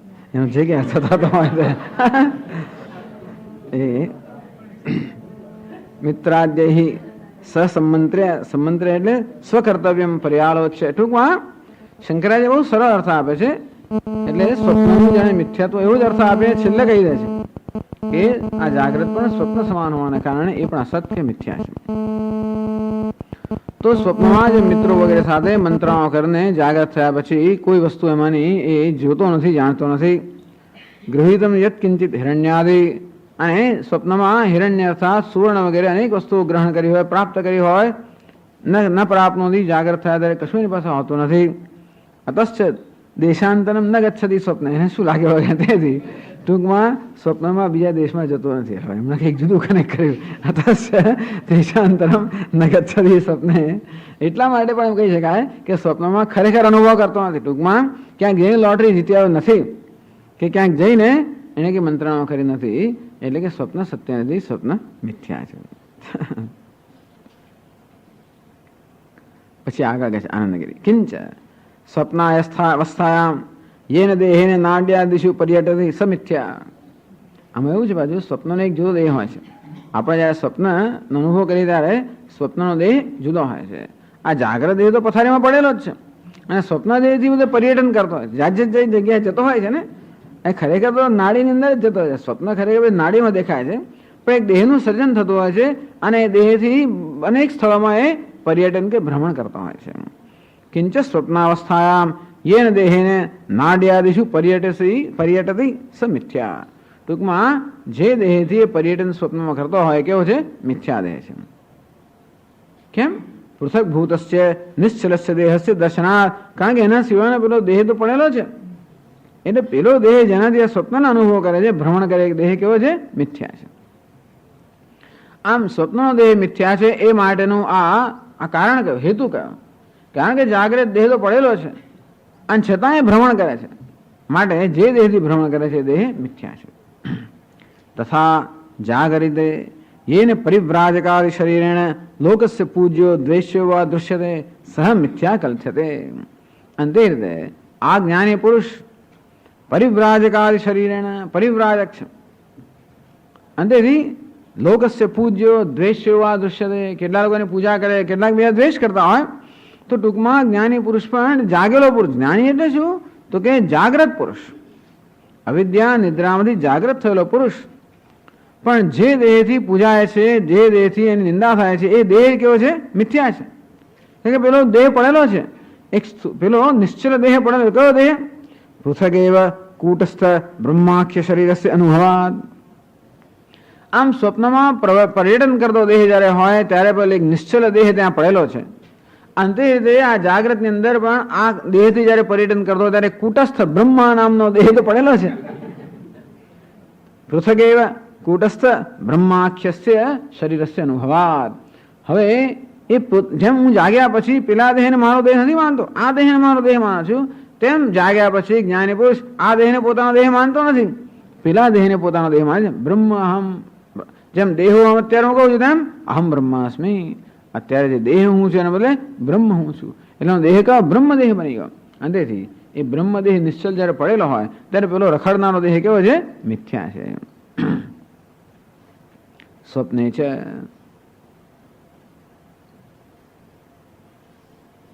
એટલે એ વસ્તુ કહે છે 36મા શ્લોકમાં,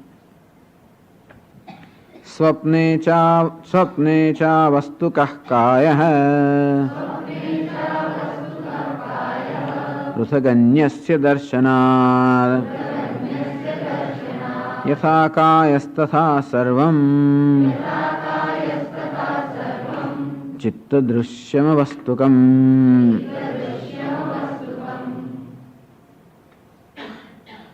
સ્વપ્ને જ અવસ્તુક કાયઃ. સ્વપ્ને કાય અવસ્તુક. સ્વપ્નમાં જે કાય કે દેહ છે અવસ્તુક અર્થાત મિથ્યા છે. કેમ? પૃથક અન્યસ્ય દર્શનાત, અન્યસ્ય દેહસ્ય પૃથક દર્શનાત. એના કરતા બીજો દેહ છે એ આપણે જોવામાં આવે છે તે જ વખતે, અને માટે આ સ્વપ્નનો દેહ કેવો છે? મિથ્યા છે. યથા કાય, એકવાર સ્વપ્નના દેહનું મિથ્યા તો સિદ્ધ થયું, એટલે સ્વપ્નના દેહની કોટીમાં જે કે પદાર્થો બધા મિથ્યા સિદ્ધ થઈ ગયા. યથા કાય, જેમ સ્વપ્નની કાયા કે દેહ મિથ્યા છે, તથા સર્વમ ચિત્ત દૃશ્યમ, તેમ જેવી રીતે સ્વપ્નની કાયા પણ ચિત્તથી દેખાતી હોય છે, તેમ ચિત્તથી દેખાતા જે કે પદાર્થો છે એ બધા કેવા છે? મિથ્યા છે. સ્વપ્નમાં અને જાગ્રતમાં ચિત્તથી દેખાતી બધી વસ્તુ કેવી છે? મિથ્યા છે. કેમ? કારણ કે ચિત્તથી સ્વપ્નમાં દેખાતા બધા પદાર્થો મિથ્યા છે. તો સ્વપ્નના પદાર્થો મિથ્યા છે, એ બધા પદાર્થોની એક વિશિષ્ટતા શું છે? ચિત્ત દૃશ્યા. એ બધા પદાર્થો ચિત્તના દર્શનના વિષયો છે. મારે ચિત્તના દર્શનના જે વિષય હોય મિથ્યા હોય. જાગ્રતમાં બધા પદાર્થો કેવા છે? ચિત્તના દર્શનના વિષય છે, અને તેથી ચિત્તના પણ નહીં, ચિત્તના દર્શનના વિષય છે. ચિત્ત અર્થાત ચૈતન્ય, એનાથી બધા આભાસિત છે, અને માટે એ કેવા છે? મિથ્યા છે. સ્વપ્નના પદાર્થો ચિત્ત વડે પ્રકાશિત છે, માટે મિથ્યા છે. જાગૃતના પદાર્થો ચિત્તનું પણ જે તત્વ ચિત્ત એના વડે પ્રકાશિત છે, માટે જાગૃતના પદાર્થો એ જ હેતુથી મિથ્યા છે. તો ભાષ્યકાર સમજાવે છે, સ્વપ્ને ચ અટન દૃશ્યતે યહ કાયઃ સહ અવસ્તુકઃ તતઃ અન્યસ્ય સ્વાપદેશસ્થસ્ય પૃથક કાયાંતરસ્ય દર્શનાદ. સ્વપ્ને છે યહ કાયઃ દૃશ્યતે. અટન એ કાયઃનું વિશેષણ છે. સ્વપ્નમાં પણ યહ અટન કાયઃ દૃશ્યતે. આ કાયઃ એ પુલ્લિંગ શબ્દ છે, કાયા સ્ત્રીલિંગ શબ્દ છે, શરીર નપુંસકલિંગ. એક જ માટે જાત જાતના શબ્દો છે. કાયઃ કાય અવસ્તુક કાયઃ એવો શબ્દ વાપરે છે શ્લોકમાં. યહ કાયઃ અટન દૃશ્યતે. સ્વપ્નમાં જે કાયા અટન, અટ એટલે ફરવું, અટ એટલે ફરતો, સ્વપ્નમાં જે ફરતો ભ્રમણ કરતો દેહ દેખાય છે. સહ અવસ્તુક, વસ્તુ એટલે સત્ય, અવસ્તુ એટલે અસત્ય છે. અવસ્તુક અસત્ય છે, મિથ્યા છે, નથી. કેમ? તતઃ અન્યસ્ય સ્વાપદેશસ્થસ્ય પૃથક કાયાંતરસ્ય દર્શનાદ. કારણ કે એ જ્યારે દેહ ભ્રમણ કરે છે ત્યારે જ એના કરતા જુદો દેહ ત્યાં આગળ પડેલો છે. સ્વાપદેશસ્થસ્ય અન્યસ્ય, આમ તો એના એ અટન એટલે એ ભ્રમણ કરતી કાયાથી અન્ય બીજો એક એ જે જ્યાં ઊંઘી ગયો છે એ દેશમાં પેલો એક બીજો દેહ પણ ત્યાં દેખાય છે, અને માટે આપણે કહીએ છીએ કે પેલો દેહ મિથ્યા છે. આના સંદર્ભમાં સ્વપ્ન જાગ્રતના સંદર્ભમાં મિથ્યા છે, જાગ્રત પારમાર્થિક દ્રષ્ટિથી મિથ્યા છે. પછી કહે છે કિંચ યથા સ્વપ્ને દેહો મિથ્યા તથા ચિત્ત દૃશ્યમ જડમ સર્વ વસ્તુકમ મિથ્યાભૂતમ એષિતવ્યમ. અને તે રીતે સ્વપ્નમાં જેમ દેહ મિથ્યા છે તે જ રીતે ચિત્ત દૃશ્યમ એટલે કે ચિત્ત દૃશ્યમ, ચિત્ત એટલે કે ચૈતન્ય, આ ચૈતન્ય છે દૃશ્ય, ચૈતન્યથી પ્રકાશિત જે કે વસ્તુઓ છે બધી મિથ્યા છે. આ વસ્તુકમ મિથ્યાભૂતમ એ કહે છે યથા, ભાષ્યમાં આગળ કહે છે યથા સ્વપ્ન દૃશ્ય કાયઃ અસન્ન તથા કે સ્વપ્નમાં જેનું દર્શન થાય છે એ કાયા જેમ અસત્ય છે અથવા મિથ્યા છે, તથા સર્વમ ચિત્ત દૃશ્યમ એટલે સ્વપ્નના બધા પદાર્થો મિથ્યા, ચિત્તથી દૃશ્ય હોવાને કારણે, ચિત્તથી પ્રતિભાસિત હોવાને કારણે સ્વપ્નના પદાર્થો મિથ્યા છે. તો જાગ્રતમાં ચિત્તથી નહીં પણ ચિત્ત પોતે મિથ્યા છે. જાગ્રતમાં એ ચિત્તમાં એ ચિત્તનું વાસ્તવિક સ્વરૂપ કયું? ચિત્ત. જ્યારે ચિત્ત કે મન કહે છે એનું વાસ્તવિક સ્વરૂપ કયું? ચૈતન્ય. અને જેમ સ્વપ્નમાં એ ચિત્તના દૃશ્ય હોવાને કારણે સ્વપ્નના પદાર્થો મિથ્યા છે, તેમ જાગ્રતમાં ચિત્ત અર્થાત ચૈતન્યના દૃશ્ય હોવાને કારણે, દૃશ્ય એટલે કે અવભાષિત પ્રકાશિત હોવાને કારણે આ જાગ્રતના પદાર્થો પણ મિથ્યા છે. અવસ્તુકમ અતાત્વિકમ જાગ્રતે બી ચિત્ત દૃશ્યત્વાદ ઇત્યર્થ. અંતેથી આ બધા જે શ્લોકો જે છે એ શ્લોકોનું શું તાત્પર્ય છે એક વાક્યમાં કહે છે સ્વપ્ન સમત્વાત અસત જાગરિતમપી ઇતિ પ્રકરણાર્થઃ. સ્વપ્ન સમત્વાત આ સ્વપ્ન સમાન હોવાના કારણે જાગરિતમપી અસત આ જાગરિત પણ અસત છે, મિથ્યા છે. ઇતિ પ્રકરણાર્થઃ એ આ બધા શ્લોકોનો તાત્પર્ય છે.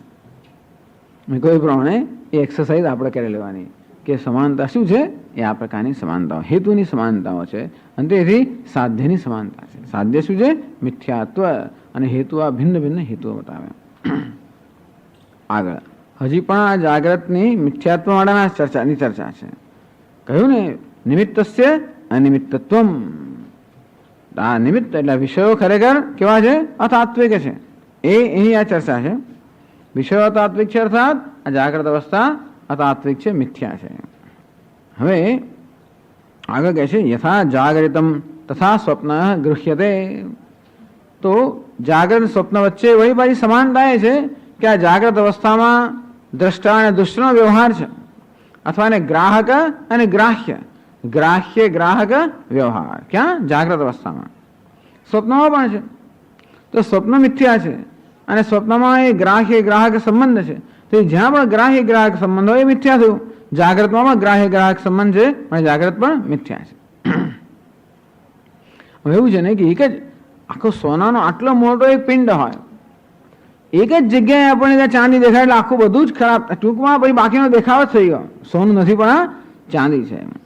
એક જ જાતનો હેતુ એક જગ્યાએ મળ્યો, ટૂંકમાં આખી જાગ્રત અવસ્થાની અંદર એક હેતુ મળ્યો. શું? ગ્રાહ્ય ગ્રાહક ભાવ. જ્યાં પણ ગ્રાહ્ય ગ્રાહક ભાવ હોય એ વસ્તુ મિથ્યા. તો જાગ્રતમાં એ કહ્યું તથા ચ સ્વપ્નસ્ય જાગ્રત કાર્યત્વાત. હવે આ જે છે એ જરા વધારે ગંભીર ચર્ચા આવે છે કે યહ સ્વપ્ન દ્રષ્ટા તસ્યૈવ જાગૃતમ સત. એ કહે છે કે જાગ્રત જે સત્ય છે એ પણ કોની દ્રષ્ટિએ? માત્ર સ્વપ્નમાંથી ઉઠેલાની દ્રષ્ટિએ. તથા છે સ્વપ્ન જાગ્રયો અનેક પ્રમાત્ર પ્રમાણ પ્રમેય ઘટિતત્વ સામ્ય છે. એમાં થાય સ્વપ્નમાં પણ હું એકલો નથી હોતો, અનેક બધા લોકો હોય છે. સ્વપ્નમાં પણ અનેક બધા લોકો હોય છે અને હું સ્વપ્નનો જ અનુભવ કરતો હોઉં છું. આમાં મુખ્ય દલીલ એ છે કે તમે જાગ્રતને મિથ્યા કેમ કહો, અથવા જાગ્રતને સ્વપ્ન સમાન કેમ કહો છો? સ્વપ્ન તો આપણો વ્યક્તિગત અનુભવ છે, એ પ્રાતિભાષિક અનુભવ છે. મારા સ્વપ્નમાં અન્ય કોઈને પ્રવેશ નથી, અને માટે સ્વપ્ન હું જે જોઉં છું કે દર્શન કરું છું એ બીજું કોઈ જોતું નથી. મારે માત્ર વ્યક્તિગત અનુભવ છે અને તેથી મારા એક મનની કલ્પના છે, માટે મિથ્યા છે. પણ જાગ્રતમાં એવું ક્યાં છે? જાગ્રતમાં મને જે દેખાય છે બધાનો અનુભવ છે, અર્થાત જાગ્રતમાં જે વિષયો છે એ કેવા છે? સર્વસામાન્ય વિષયો છે. સ્વપ્નના વિષયો છે એ માત્ર મારા વ્યક્તિગત વિષયો છે, માટે તમે એને મિથ્યા કોઈ સમજી શકાય. પણ જાગ્રતના વિષયો કેવા છે? સર્વસામાન્ય વિષયો છે. હું જે જોઉં છું એ જ બધા જુએ છે. અને માટે જાગ્રતને સ્વપ્ન સમાન કેમ કહી શકાય? તો પ્રશ્ન કરે છે કે જાગ્રતના વિષયો સર્વસામાન્ય છે એવું કોણ નક્કી કરે છે? સ્વપ્નમાંથી ઉઠેલો માણસ નક્કી કરે છે. હું જે જોઉં છું એ જ બીજા બધા જુએ છે એવું નક્કી કોણ કરે છે? હું જ નક્કી કરું છું.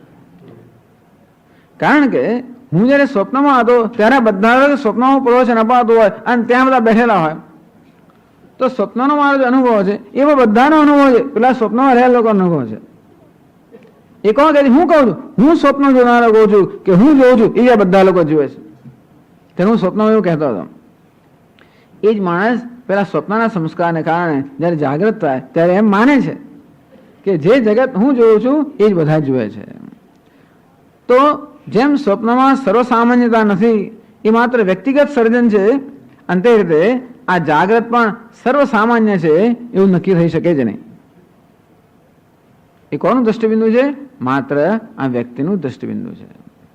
અને તેથી પણ જાગ્રત સ્વપ્ન સમાન જ છે, બધી રીતે સમાન છે. અર્થાત એમાં પણ સર્વસામાન્યતા નથી. એ પણ કેવું છે? જાગ્રત પણ વ્યક્તિગત જ છે. એ અહીંયા દલીલ આ પ્રકારની દલીલ કરે છે. તો કહે છે આનંદગીરી, તથા ચ સ્વપ્નસ્ય જાગરિત કાર્યત્વાત. તો આ સ્વપ્ન છે એવું સામાન્ય માનીએ છીએ આપણે કે સ્વપ્ન શેમાંથી ઉત્પન્ન થયું? જાગ્રત અવસ્થામાં જે સંસ્કાર સ્વપ્નસ્ય પ્રાયશઃ જાગ્રત વાસના અધીનત્વાત તત્કાર્યત્વમ ઇવ. એટલે અત્યારે સ્વીકાર લઈએ કે સ્વપ્ન જાગ્રતનું કાર્ય છે. અર્થાત સ્વપ્નનું કારણ કયું? તો કે જાગ્રત. કારણ કે સ્વપ્નમાં જે જગત સર્જવામાં આવે છે એ સ્વપ્ન જગત સર્જવાનું કારણ શું? સંસ્કારો. એ સંસ્કારો ક્યાંથી પ્રાપ્ત કરેલા છે? જાગ્રત અવસ્થામાંથી. આમ જાગ્રત અવસ્થાના અનુભવમાંથી સંચયિત કરેલા જે સંસ્કારો છે એ સંસ્કારો સ્વપ્નના સર્જનનું કારણ બને છે. એટલા જ માટે સ્વપ્નમાં સામાન્ય રીતે આપણને જે અનુભવ થતા હોય એ જાગ્રત પદાર્થના અનુભવ પર આધારિત હોય છે. અંતેથી આપણે કહીએ છીએ કે જાગ્રત એ કારણ છે અને સ્વપ્ન જાગ્રત અવસ્થામાંથી સર્જાયું છે. અર્થાત જાગ્રત અવસ્થા કારણ છે, સ્વપ્ન કાર્ય છે. તથા ચ સ્વપ્નસ્ય જાગ્રત કાર્યત્વાત. કારણ કે સ્વપ્ન એ જાગ્રતનું કાર્ય છે, જાગ્રતમાંથી ઉત્પન્ન થયેલું છે. તેથી યહ સ્વપ્ન દ્રષ્ટા, અંતેથી જે સ્વપ્ન જોઈ રહ્યો છે, તસ્યૈવ જાગ્રતમ સત. તો 10મા ફૂટનોટમાં કહે છે જાગ્રતસ્ય ઇતર સાધારણત્વે તુ સ્વપ્નસ્યાપી તથાત્વમ સ્યાત. હવે કહે છે કે જાગ્રત અને સ્વપ્ન કાર્ય કારણનો ભાવ બતાવે છે. જાગ્રત શું છે? કારણ છે. સ્વપ્ન શું છે? કાર્ય છે. માટે બંનેમાં સમાનતા હોવી જોઈએ. જેમ માટીમાંથી ઘડો બન્યો હોય તો ઘડામાં જે ગુણ દેખાય માટીમાં હોવા જોઈએ. અંતે રીતે જો સ્વપ્નનું કારણ જાગ્રત હોય તો સ્વપ્નમાં જે લક્ષણમાં મેં જણાવ્યા, આપણા પુત્ર પર નક્કી કે આપણા એનો પિતા કોણ છે, તારું કારણ નક્કી કરવું હોય તો ઘણી વાર કહી શકે આ તારો ફાધર છે કે શું.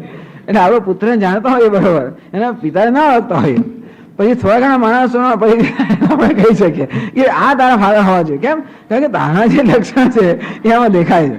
એટલે કાર્યના લક્ષણ કારણમાં હોય તેવી રીતે આ સ્વપ્ન શું છે? કાર્ય છે. જાગ્રત શું છે? કારણ છે.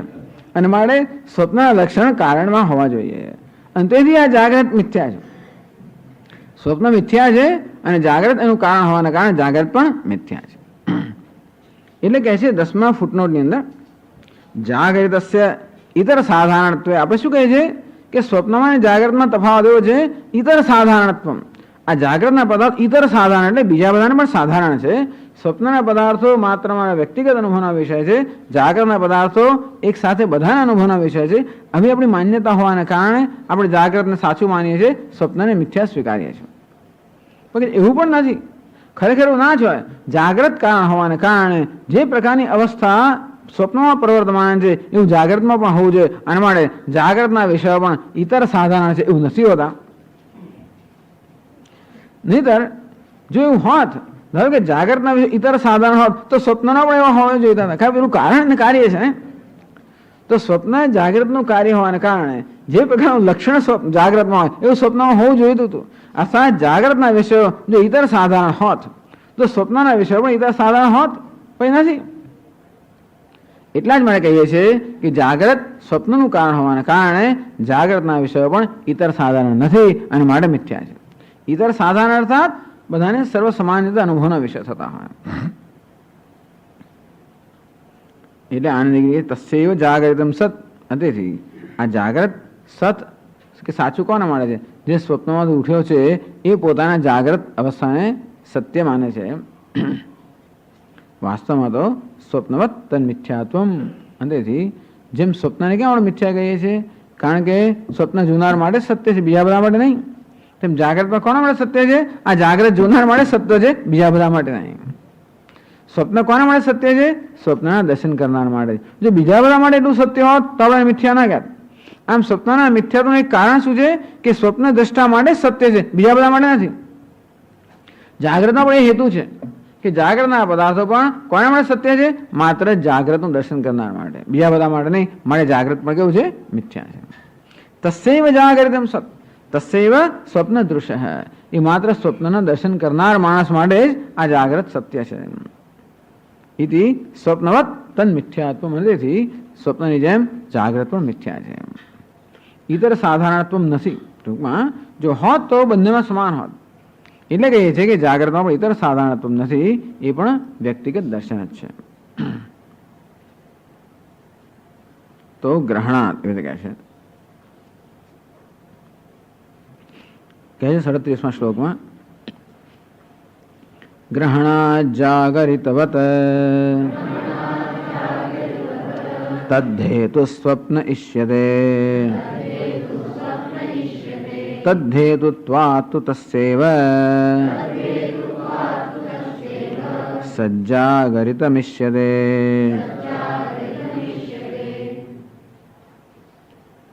ગ્રહણાદ જાગરિતવત.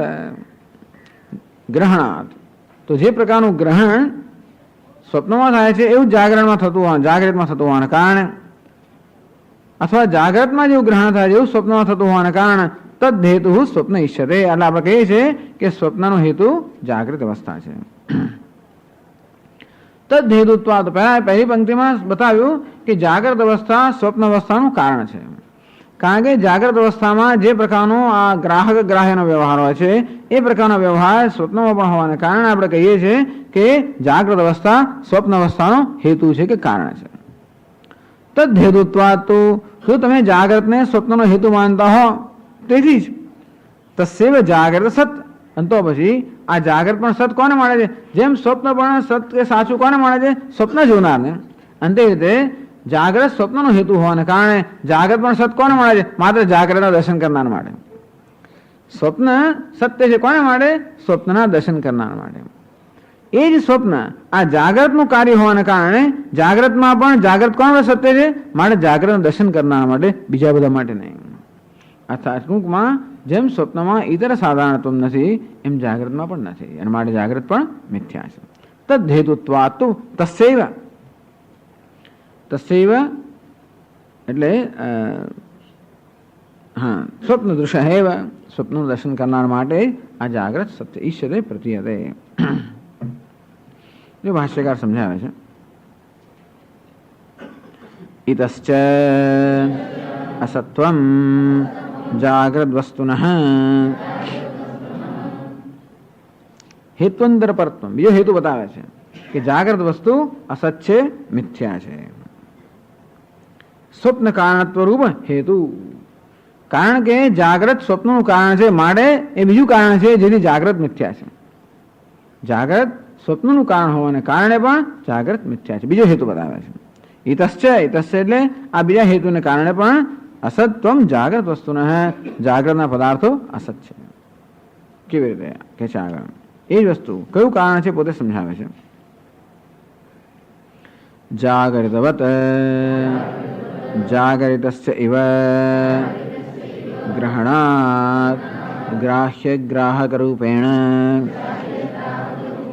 સ્વપ્નસ્ય તજ્જાગરિતમ હેતુઃ અસ્ય સ્વપ્નસ્ય સસ્વપ્નઃ તદ્ધેતુઃ જાગૃત કાર્યમ ઇષ્યતે.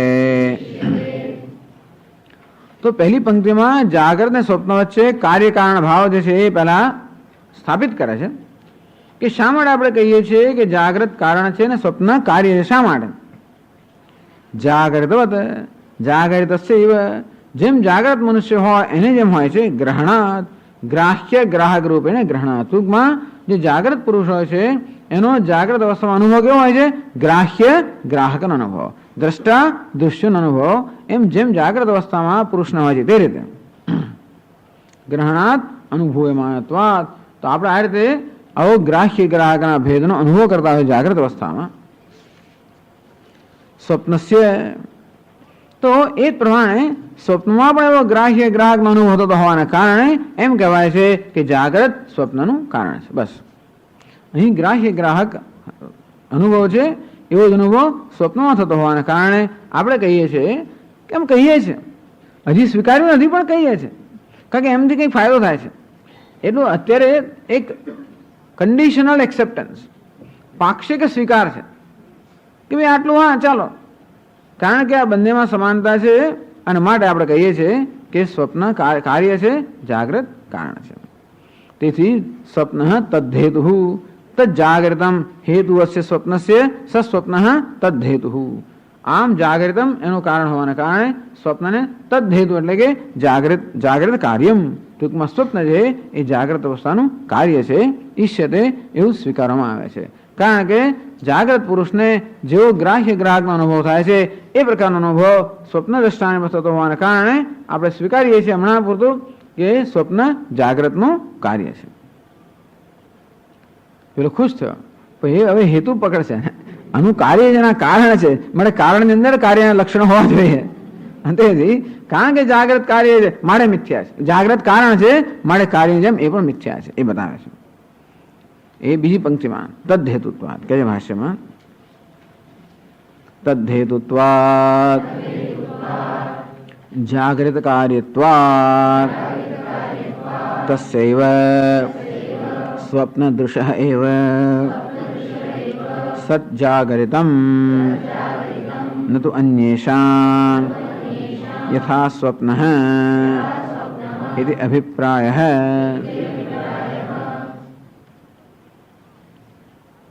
તદ્ધેતુત્વાદ જાગૃત કાર્યત્વાદ કારણ કે સ્વપ્ન એ જાગ્રત અવસ્થાનું કાર્ય છે એની ઉપજ છે એટલા માટે.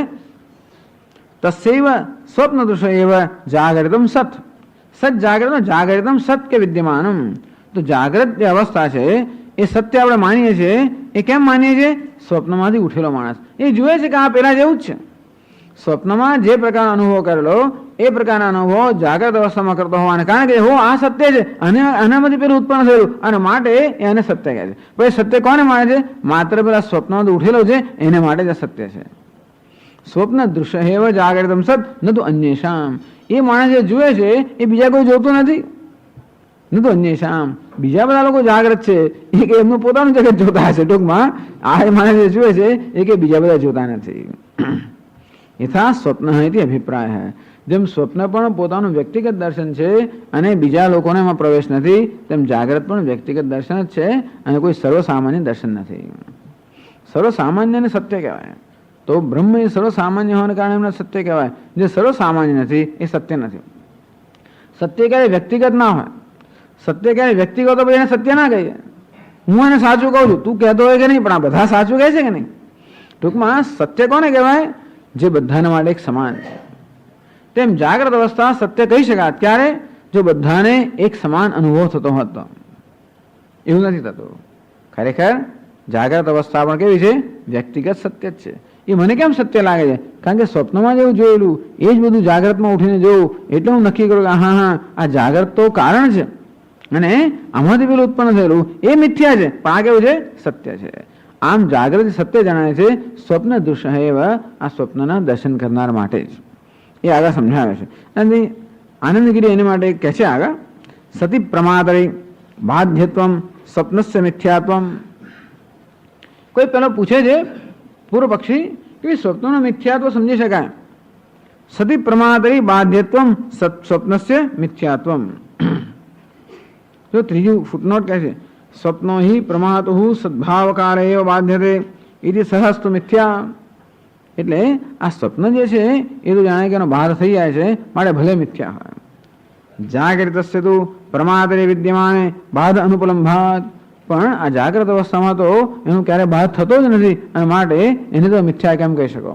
સ્વપ્નનો તો બાદ થાય છે. હું જ સ્વપ્ન જોતો હતો અને હું જ જાગી ગયો. એ પ્રમાતા એનો એ જ છે. પ્રમાતા એનો એ જ રહ્યો અને સતી પ્રમાતરે જે સ્વપ્ન જોતો હતો એ અત્યારે હું જાગ્રત છું એ પ્રકારનું મને જ્ઞાન છે. અને તેથી હું કહું છું કે સ્વપ્ન મિથ્યા. સતી પ્રમાતરી બાધ્યત્વમ સ્વપ્નસ્ય મિથ્યાત્વમ. જાગૃતસ્ય તું પુનઃ તદ અનુપલંભાત. પણ જાગ્રત અવસ્થામાં એવું નથી કે જે મેં જાગ્રત જોયેલું એ આ મિથ્યા છે એવું તો છે નહીં અનુભવ. પરમાર્થ સત્વમ. અને માટે અમે કહીએ છીએ કે જાગ્રત અવસ્થા તો વાસ્તવિક પારમાર્થિક રીતે સત્ય છે. કારણ કે આનો બાધ થતો નથી. પેલા પ્રમાતાનો બાધ થઈ ગયો માટે એ મિથ્યા છે. જગતનો બાધ થઈ ગયો અને એ મિથ્યા છે પણ આ જગતનો બાધ થતો નથી.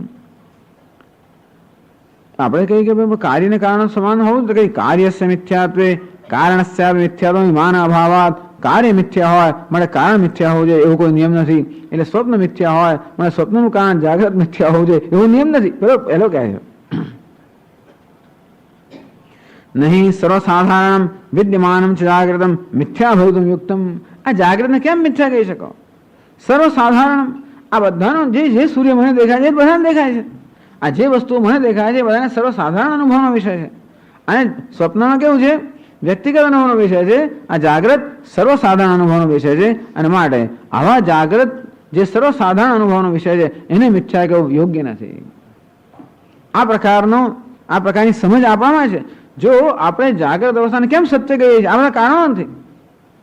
આ જાગ્રત જગત સત્ય છે એ પ્રકારનો નિશ્ચય આપણો દ્રઢ કેમ થયો છે? આ બધા કારણો લીધે.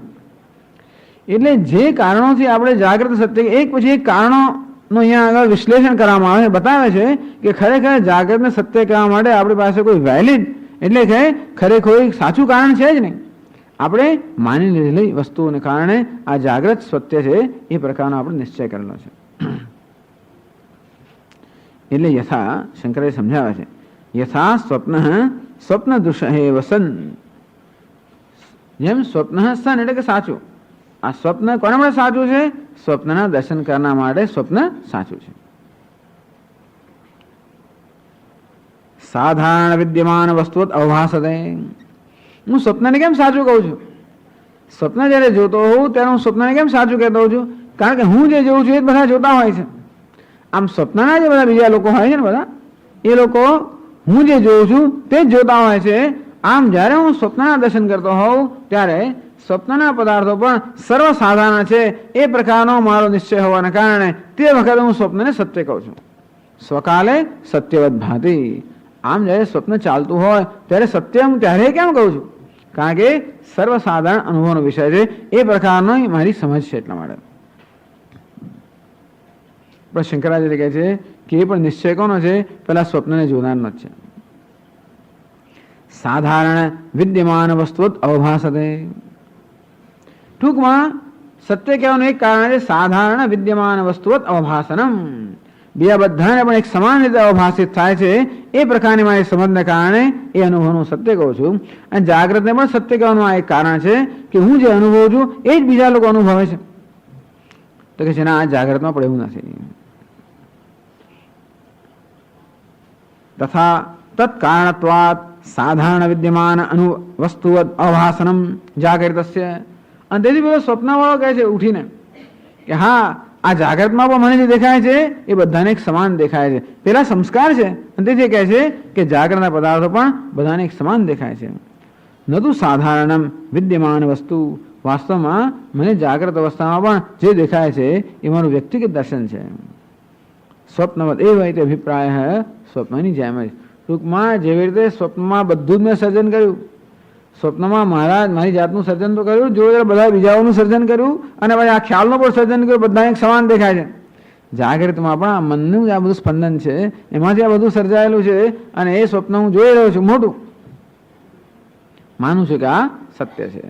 પણ એ જ વસ્તુ સર્વસાધારણત્વનો અભાવ જેમ સ્વપ્નમાં છે એમ જાગૃતમાં પણ છે, અને માટે જાગૃત પણ મિથ્યા છે. હવે આગળ કહે છે કાર્ય કારણ ભાવે બી સ્વપ્ન જાગૃતયો ન મિથ્યાત્વમ અવિશિષ્ટમ અત્યંત વૈષમ્યાદિ આશંકા.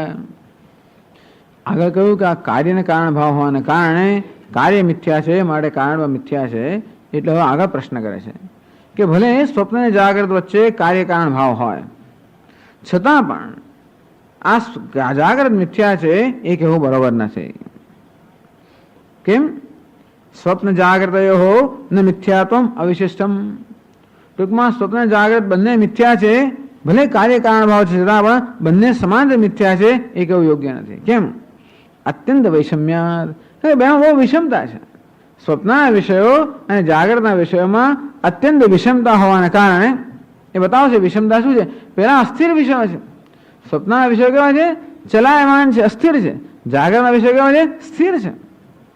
અને એની જાગૃતના અને સ્વપ્નના પદાર્થોમાં તદ્દન વિલક્ષણતા હોવાને કારણે ભલે જાગૃત સ્વપ્નનું કારણ હોય તો પણ એ મિથ્યા હોય એ યોગ્ય નથી. આ બીજી દલીલ કરે છે, એનો ઉત્તર આપે છે ઉત્પાદસ્ય. એક તો આ શ્લોકમાં શું કહેવા માંગે છે એ જાણવું, આ શ્લોકોને શું કહેવા માંગે છે એ જાણવા આપણે ભાષ્યકાર જોઈએ, અને એ શું કહે છે એ જાણવા આપણે આ જોઈએ. કારણ કે ક્યાંથી ક્યાં કૂદકામાં છે. પેલા આ મંડુકી ઉપનિષદ છે ને, એટલે મંડુક એટલે કોણ? દેડકો. વચ્ચે બધા કેટલી વસ્તુ ખાઈ જાય. ટૂંકમાં આ એક પછી એક શ્લોકો આપે, વચ્ચે કેટલા બધા ગેપ પછી આપણે બધી વચ્ચે જગ્યાઓ આપણે પૂરવાની રહે. દાખલા પેલા ગણતા હોય હોશિયાર વિદ્યાર્થીઓ તો બધા 100 સ્ટેપ ના લગાવે, એ તો 4 સ્ટેપમાં દાખલો પૂરો કરી દે. એટલે ઘણી આપ્યા પછી એને ગણવાનું, એને સમજવા માટે દરેકમાં પછી બીજા સ્ટેપ આપણે લગાવવા પડે, ત્યારે સમજ પડે. અને તે રીતે આ શ્લોકોની વચ્ચે કેટલા બધા સ્ટેપ રહેલા છે, અને એમાં એમનું ભાષ્ય પણ એટલું બધું સંક્ષેપમાં છે કે એમાં શું સ્ટેપ રહેલા છે એ સમજવા માટે આ બધી કેટલી ચર્ચાઓ કરવી પડે છે. ઉત્પાદસ્ય કહે શ્લોકમાં ઉત્પાદસ્ય પ્રસિદ્ધત્વાદ અજમ સર્વમુદાહૃતમ ન ચ ભૂતાદભૂતસ્ય સંભવોસ્તિ કથંચન.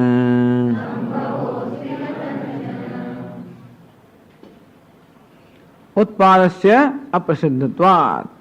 આટલા શ્લોકોમાં ચર્ચા કરવામાં આવી કે જન્મ નામની કોઈ વસ્તુ સિદ્ધ થઈ શકતી નથી. જન્મનઃ દુર્નિરૂપત્વાદ. આ જન્મ નામની ઘટના છે એનું કોઈ નિરૂપણ થઈ શકતું જ નથી, એ આ શ્લોકમાં સમજાવે. ઉત્પાદસ્ય અસિદ્ધ અપ્રસિદ્ધ. પ્રસિદ્ધ એટલે અનિરૂપિતત્વાદ. ટૂંકમાં આ જન્મ નામની વસ્તુ છે કે કાર્ય કારણ ભાવ છે એ કોઈ દિવસ સિદ્ધ થઈ શકતો જ નથી. કહ્યું ને, બે પેલા શિંગડાની જેમ હોય અને પુત્રમાંથી પિતા જન્મે એમ કરી કરીને કાર્યકારણની ઠેકડી ઉડાવવામાં આવી. આગળના શ્લોકમાં કાર્યકારણ ભાવની ઠેકડી ઉડાવવામાં આવી. પેલું બિચારો પેલો જરા એનો આક્રોશ તો આવ્યો, અને છતાં પણ એને પણ શાંત કરવામાં આવ્યો કે કાર્યકારણ ભાવ કોઈ રીતે સિદ્ધ થઈ શકે એમ નથી. એનો કયો ક્રમ છે અને શું છે, કશું સિદ્ધ થઈ શકતો નથી. એ ટૂંકમાં કાર્યકારણ ભાવ પછી, અને તેથી જ કારણે જન્મ ઉત્પત્તિ આ કોઈ વસ્તુનું નિરૂપણ થઈ શકે એમ જ નથી. અર્થાત આવી કોઈ વસ્તુ છે નહીં. તેથી અજમ સર્વ ઉદાહૃતમ. એટલે મેં કહ્યું કે આ જે કંઈ છે કેવું છે, એક જન્મ શૂન્ય તત્વ છે. ક્યાંય કાર્ય નથી, કારણ નથી, જન્મ નથી, કશું જ નથી. એ સિદ્ધ થયું. ન છે ભૂતાત અભૂતસ્ય. હવે કહે છે કે આ સ્વપ્ન કાર્ય છે ને જાગ્રત કારણ છે, એવું પણ અમે સ્વીકારતા નથી. જાગ્રત અને સ્વપ્ન વચ્ચે કારણ કાર્ય ભાવ હોય એ અમે સ્વીકારતા નથી. શું કાર્ય અને શું કારણ? કારણ કાર્ય ભાવનું નિરૂપણ થઈ શકતું જ નથી. ન છે ભૂતાદ અભૂતસ્ય સંભવોસ્તિ કથંચન. અને તેથી જે સાચી વસ્તુ છે, સત્ય છે, એમાંથી અસત્યનો સંભવ થાય એવો બની શકે નહીં કોઈ દિવસ. અને માટે આ જાગૃતને સત્ય માનતા હો અને સ્વપ્નને મિથ્યા માનતા હો, જાગૃત સત્ય માનતા હો, તો મિથ્યા વસ્તુ જાગૃત સમાન સત્યમાંથી ઉત્પન્ન થઈ હોય એવું કોઈ તો સિદ્ધ થઈ શકે નહીં. ટૂંકમાં કાર્યકારણ ભાવમાં સ્વીકારતા નથી, અને માટે સ્વપ્ન અને જાગૃત વચ્ચે કાર્યકારણ ભાવ છે એવું કોણે કહ્યું? એવું સ્વીકારતા જ નથી. એટલે આપણે પહેલા કાર્યકારણ ભાવનો સ્વીકાર કરીને જાગૃતનો મિથ્યાત્વ સિદ્ધ કર્યું. એટલે એ ભાવ લઈને પેલો કે તો પછી જાગૃત મિથ્યા ના હોય તો કે એ કાર્યકારણ ભાવ અમે સ્વીકારતા જ નથી. તમે સ્વીકારો છો માટે મેં કહ્યું કે તમે સ્વીકારો છો એ સ્વીકારને કોઈ જાગ્રત મિથ્યા છે, પણ અમે તો કાર્યકારણ ભાવ સ્વીકારતા જ નથી. એટલે એવા કયો આગળ કે જાણે કે એવું સ્વીકાર, કારણ કે સામાન્ય રીતે સ્વપ્નના જે અનુભવ હોય છે જાગ્રતના સંસ્કારમાંથી ઉત્પન્ન થયા એવું સામાન્ય રીતે બનતું હોવાને કારણે આપણે સ્વીકારતા હોઈએ છીએ કે ભાઈ જાગ્રત કારણ છે, સ્વપ્ન કાર્ય છે, પરંતુ વાસ્તવિક અર્થમાં એવો કારણ કાર્યભાવ સ્વીકારવામાં આવતો નથી. એ જ કહ્યું યત્તુ કાર્ય કારણત્વમ સત્યાસત્યો એવ સ્વપ્ન જાગ્રતયો ઇતિ ઉક્તમ તદયુક્તમ. ટૂંકમાં સત્ય અને અસત્ય વચ્ચે અને તેમ જાગ્રત સ્વપ્ન વચ્ચે કાર્ય કારણ ભાવ હોય એ વસ્તુ યોગ્ય નથી. તો જો શંકરાચાર્ય સમજાવે છે, નનુ સ્વપ્ન કારણત્વેપી જાગ્રત વસ્તુનઃ ન સ્વપ્નવત અવસ્તુત્વમ અત્યંત ચલો હિ સ્વપ્નઃ જાગૃતમ તુ સ્થિરમ લક્ષ્યતે. નનુ સ્વપ્ન કારણત્વેપી જાગૃતસ્ય જાગ્રત વસ્તુનઃ, કે આ જાગ્રત પદાર્થો છે કે જાગ્રત અવસ્થા છે એ સ્વપ્નનું કારણ હોય તો પણ આમાં પૂર્વ પક્ષ છે ન સ્વપ્નવત અવસ્તુત્વમ. ભલે જાગ્રત અવસ્થા સ્વપ્નનું કારણ હોય છતાં પણ સ્વપ્નની જેમ જાગ્રત અવસ્થા મિથ્યા છે એ તમારું કહેવું યોગ્ય નથી. પૂર્વ પક્ષી કહે છે કેમ? અત્યંત ચલોહી સ્વપ્ન. આ સ્વપ્ન કેવું છે? અત્યંત ચલાયમાન છે, અસ્પષ્ટ છે, અત્યંત ચલાયમાન છે. જાગૃતમ તો સ્થિરમ લક્ષ્યતે. જાગ્રત અવસ્થા કેવી છે? અત્યંત સ્થિર છે. એની એ જ વસ્તુઓ ગઈકાલે આજે રોજની રોજ એટલે એ સ્થિર વસ્તુઓ છે. તેથી એ સારું છે જે છે તે છે, પણ ટૂંકમાં જે ગઈકાલે તો એ જ આજે છે.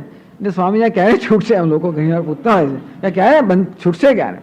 કારણ કે શું છે? સ્થિર તો બહુ છે.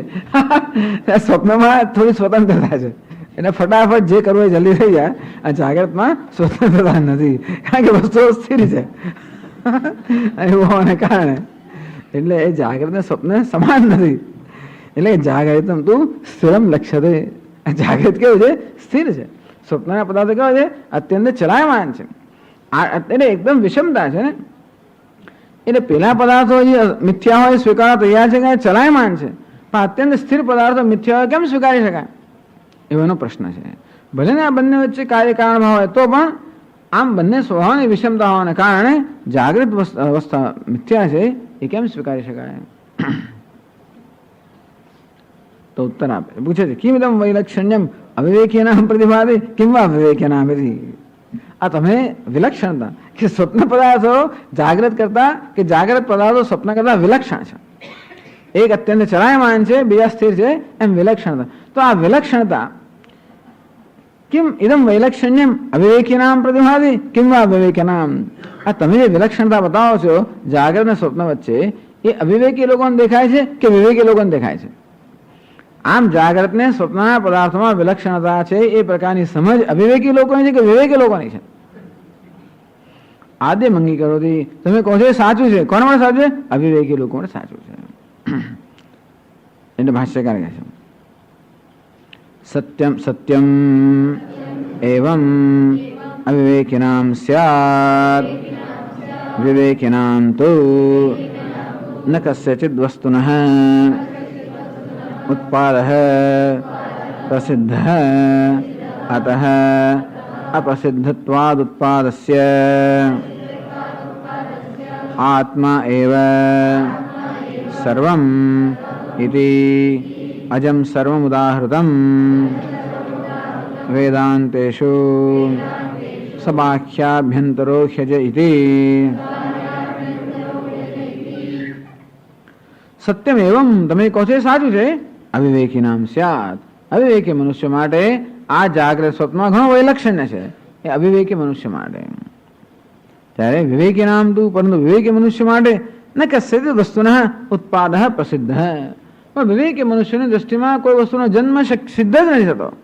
આગળ બતાવવામાં આવ્યું કે જન્મ નામની વસ્તુ કે કાર્ય કારણ ભાવ એ વિવેકની દ્રષ્ટિએ કોઈ રીતે સિદ્ધ થતો જ નથી. અર્થાત એમની દ્રષ્ટિમાં કોઈ કાર્ય કારણ ભાવ કે જન્મ છે જ નહીં.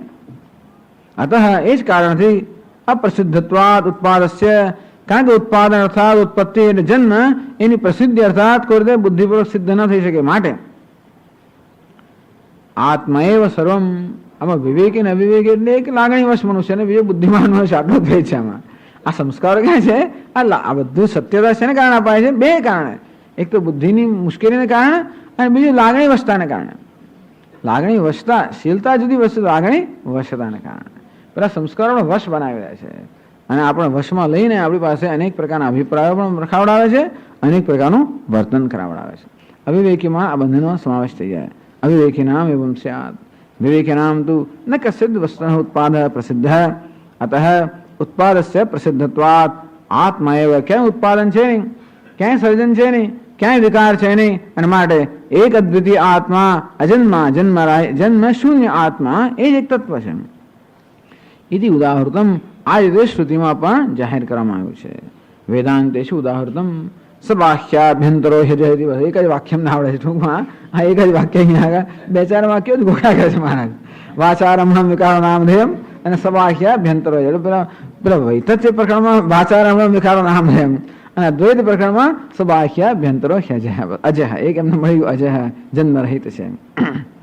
એટલે વેદાંતમાં તો આ રીતે બીજા ઘણા વાક્યો છે. ન જાયતે મ્રિયતે વા વિપશ્ચિત વગેરે નહીં, બીજા સયેશ મહાન અજહ તો ઘણા જોઈ લેવાના તમારે. સબાહ્યાભ્યંતરો અજહ. આમ વેદાંતની અંદર આ એક જ તત્વ છે, અજન્મા એક જ તત્વ છે, એ સ્વીકારવામાં આવ્યું છે, એ જ પ્રતિપાદિત કરવામાં આવ્યું છે. તો પછી હવે શ્લોકની બીજી પંક્તિ સમજાવે છે. યદપિ મન્યસે જાગરિતાદ સતઃ અસત સ્વપ્નો જાયતે ઇતિ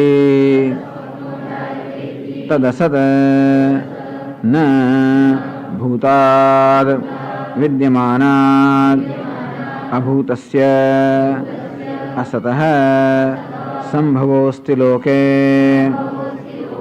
નહીં અસતઃ શશવિષાણાદેહે સંભવો દૃષ્ટઃ કથંચિદપી. યદિ મન્યસે, અને વળી પાછી જે માન્યતા ધરાવે છે, જાગ્રતાત સતઃ અસત સ્વપ્ન જાયતે ઇતિ, કારણ કે એ માણસ જાગ્રતને સત્ય માને છે અને સ્વપ્નને મિથ્યા સ્વીકારે છે, અને પાછળ જાગ્રતને સ્વપ્ન વચ્ચે કાર્યકારણ ભાવ કહે છે.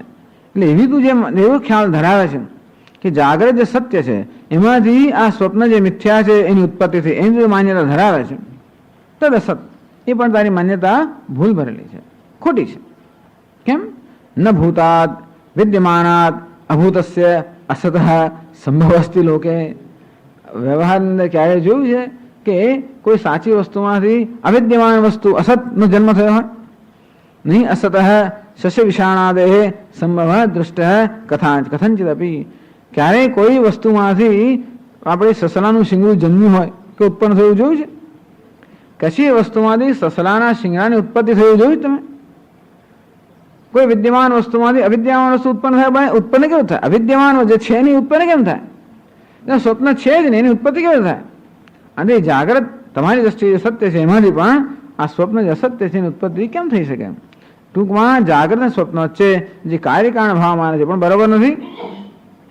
અને તને જે વિલક્ષણતા દેખાય છે કે આ બધા ચંચળ વિષયો છે, અસ્થિર છે, એ વિલક્ષણતા અર્થ વગરની વિલક્ષણ હોય તો એ શું?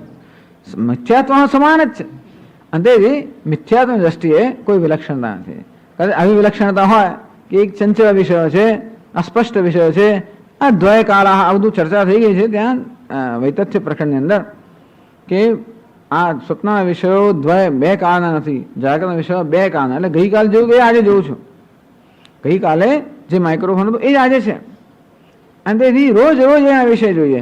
સ્વપ્ન એવું થતું હતું, ગઈકાલે સ્વપ્નમાં જે જોયું આજે સ્વપ્નમાં જોવું નહીં, અથવા સ્વપ્નના ગઈકાલમાં જોયું એ પણ સ્વપ્નના આજમાં નથી જોતું. કે આનું ક્યાંય વસ્તુઓ બદલાઈ જતી હોય છે. અને સ્વપ્નના પદાર્થો કેવા છે? બધા ફ્લીટિંગ, ક્ષણિક છે. જાગૃતના પદાર્થો કેવા છે? એ સ્થિર છે. એટલા માટે પણ પ્રશ્ન ત્યાં હતો કે જાગ્રત સત્ય છે, સ્વપ્ન મિથ્યા છે, કે એવી સ્થિરતા અને અસ્થિરતાથી સત્યનો નિશ્ચય થતો નથી. બાધ થાય છે કે નહીં એ જવાબ એક જ છે. સ્થિર હોય કે ના હોય, બાધ થાય છે કે નહીં.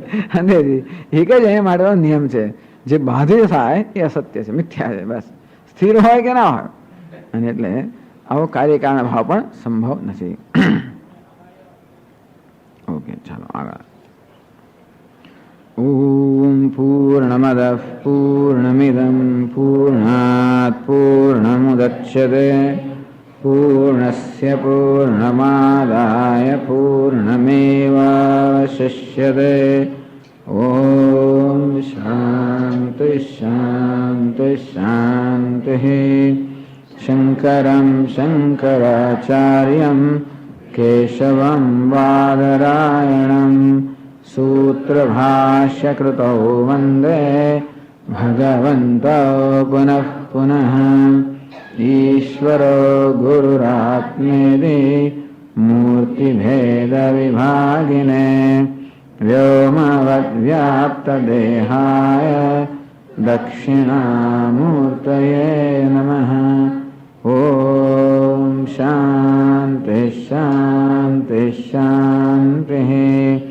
હરિ ઓમ શ્રી ગુરુભ્યો નમઃ. હરિ ઓમ. અવસ્થા બંને અસત છે, મિથ્યા છે, એ ચર્ચા થઈ રહી છે કે સ્વપ્ન અને જાગ્રત એ બે વચ્ચેનો કાર્યકારણ ભાવ જો સ્વીકારવામાં આવે તો પણ સ્વપ્નમાં જે પદાર્થોનું દર્શન થાય એ વ્યક્તિગત દર્શન હોય છે, અર્થાત સર્વસામાન્ય દર્શન હોતું નથી. કારણ કે મારા સ્વપ્નમાં મારા સિવાય વિયોગોને પ્રવેશ હોતો જ નથી. અને જે જાગ્રત એનું કારણ હોય તો એ જ પ્રકારનો ગુણ જાગ્રતમાં પણ હોવો જોઈએ. અને તેથી કહેવાય કે આ જાગ્રત જે સ્વપ્ન ભાષે, જાગ્રત જે સત્ય ભાષે છે, એ કોને સત્ય ભાષે છે? ખરેખર જે સ્વપ્નમાંથી જાગ્રત થયો છે એને જ. અર્થાત એવી જે માન્યતા છે કે જે વિષયોનું હું દર્શન કરું છું એ ખરેખર સર્વસામાન્ય દર્શનના વિષયો છે, એ માત્ર મારી પોતાની જ માન્યતા છે. એ કોઈ એ દર્શન સર્વસામાન્ય નથી. જો સર્વસામાન્યત્વ હોત તો કદાચ આપણે સત્ય કહેત, પણ વાસ્તવમાં છે નહીં. અને વાસ્તવમાં આ સ્વપ્ન અને જાગ્રત વચ્ચે કાર્યકારણ ભાવ એમ પણ ન કહી શકાય, કારણ કે કોઈ પણ રીતે આપણે ઉત્પત્તિ એનો સ્વીકાર કરતા જ નથી. ઉત્પાદસ્ય અપ્રસિદ્ધત્વાદ. સિદ્ધિ એટલે કે યુક્તિપૂર્વક કોઈ રીતે આપણે સમજાવી શકાય જ નહીં કે કોઈ વસ્તુની ઉત્પત્તિ થઈ શકે. આગળ કહેવામાં આવ્યું કે ન સ્વતો વા પરતો વા આવી. કોઈ વસ્તુ પોતાનાથી પણ ન જન્મી શકે, બીજામાંથી ન જન્મી શકે, ઉભયતઃ બેમાંથી ન જન્મી શકે. સદ અસદ સદસદ્વા આપી. સદ વસ્તુનો પણ જન્મ શક્ય નથી, અસતનો પણ જન્મ શક્ય નથી, સદ અસદ બંનેનો પણ જન્મ શક્ય નથી. કોઈ તો ઉત્પત્તિ કે જન્મ કોઈ તો શક્ય જ નથી. અને ઉત્પત્તિ કે જન્મ જો આપણા અનુભવનો વિષય હોય તો એ મિથ્યા છે, એમાં સત્યતા નથી. આમ તેથી ઉત્પત્તિ અથવા જન્મ કોઈ રીતે યુક્તિપૂર્વક સમજાવી શકાય એ વસ્તુ નથી, નિરૂપી શકાય એ વસ્તુ અનિર્વચનીય છે. ઉત્પાદસ્ય અપ્રસિદ્ધત્વાત. ઉત્પાદસ્ય અપ્રસિદ્ધત્વાત અજમ સર્વમ ઉદાહૃતમ. એટલે શ્રુતિ કહે છે સર્વમજમ સબાહ્યાભ્યંતરમ અજમ બાહ્યાભ્યંતર અજહ. આ રીતે શ્રુતિ આ તત્વ અજન્મા છે એ રીતે એનું પ્રતિપાદન કરે છે.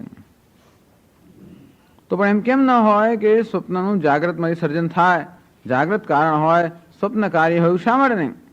ન છે ભૂતાત અભૂતસ્ય સંભવોસ્તિ કથંચન. ભૂતાત જે ભૂત એટલે સત્ય વસ્તુ છે, એમાંથી ક્યારે અસતનો જન્મ ન થઈ શકે. ટૂંકમાં અસત વસ્તુનો જન્મ થઈ ના શકે. આગળ કહેવામાં આવ્યું જેમ શસ્ય વિષાણનો જન્મ કોઈ રીતે શક્ય નથી, અને તે સ્વપ્ન જે શસ્ય વિષાણ સમાન છે એનો જન્મ કોઈ રીતે શક્ય નથી. હવે આગળ 49માં શ્લોકથી કહે છે યદુક્તમ ઉત્પાદસ્ય પ્રસિદ્ધત્વમ તદયુક્તમ. તમે જે કહ્યું કે ઉત્પત્તિ એટલે કાર્યકારણ ભાવ એ કોઈ રીતે સિદ્ધ ન થઈ શકે, એ વાત બરોબર નથી. સ્વપ્ન જાગૃતયો ત્વયા કાર્યકારણત્વ અંગીકરણ. પૂર્વ પક્ષી પૂછે છે વેદાંતને, એ તમે લોકો જ કહો છો કે સ્વપ્ન અને જાગ્રત વચ્ચે કાર્યકારણ ભાવ છે, અર્થાત જાગ્રતના અનુભવમાંથી થયેલા સંસ્કારમાંથી સ્વપ્નનો જન્મ થાય છે, અને જાગ્રત કારણ છે, સ્વપ્ન કાર્ય છે. આ બે વચ્ચેનો કાર્યકારણ ભાવ તમે પોતે સ્વીકારો છો, અને તેથી તમે કેમ કહી શકો કે કાર્યકારણ ભાવ કે ઉત્પત્તિ કોઈ રીતે સંભવી ન શકે? એટલે સમજાવે છે કે હા, અમે કાર્યકારણ ભાવ સ્વીકારીએ છીએ, પણ કઈ રીતે સ્વીકારીએ છીએ? અમે ધારો કે જ્યારે કહીએ કે સ્વપ્ન એ જાગ્રતમાંથી ઉત્પન્ન થયેલી વસ્તુ છે, અથવા જાગ્રત કારણ છે, સ્વપ્ન કાર્ય છે, એવું કદાચ અમે કહીએ તો પણ કયા દ્રષ્ટિબિંદુથી કહીએ છીએ એ સમજવાની વસ્તુ છે. અમે કોઈ પારમાર્થિક દ્રષ્ટિબિંદુ કહેતા નથી. એટલે 39મા શ્લોકમાં એ જ પહેલા શંકરાચાર્ય કહે છે એની અવતરણિકામાં, નનુ ઉક્તમ ત્વયા એવ સ્વપ્નઃ જાગૃત કાર્યમિતિ તત્કથમ ઉત્પાદઃ અપ્રસિદ્ધઃ ઇતિ ઉચ્યતે. નનુ પૂર્વ પક્ષી કહે છે, ત્વયા એવ ઉક્તમ, તમે જ કહ્યું, સ્વપ્ન જાગૃત કાર્યમિતિ, કે આ સ્વપ્ન જે છે એ જાગ્રત અવસ્થાનું કાર્ય છે એવું તો તમે જ કહ્યું છે.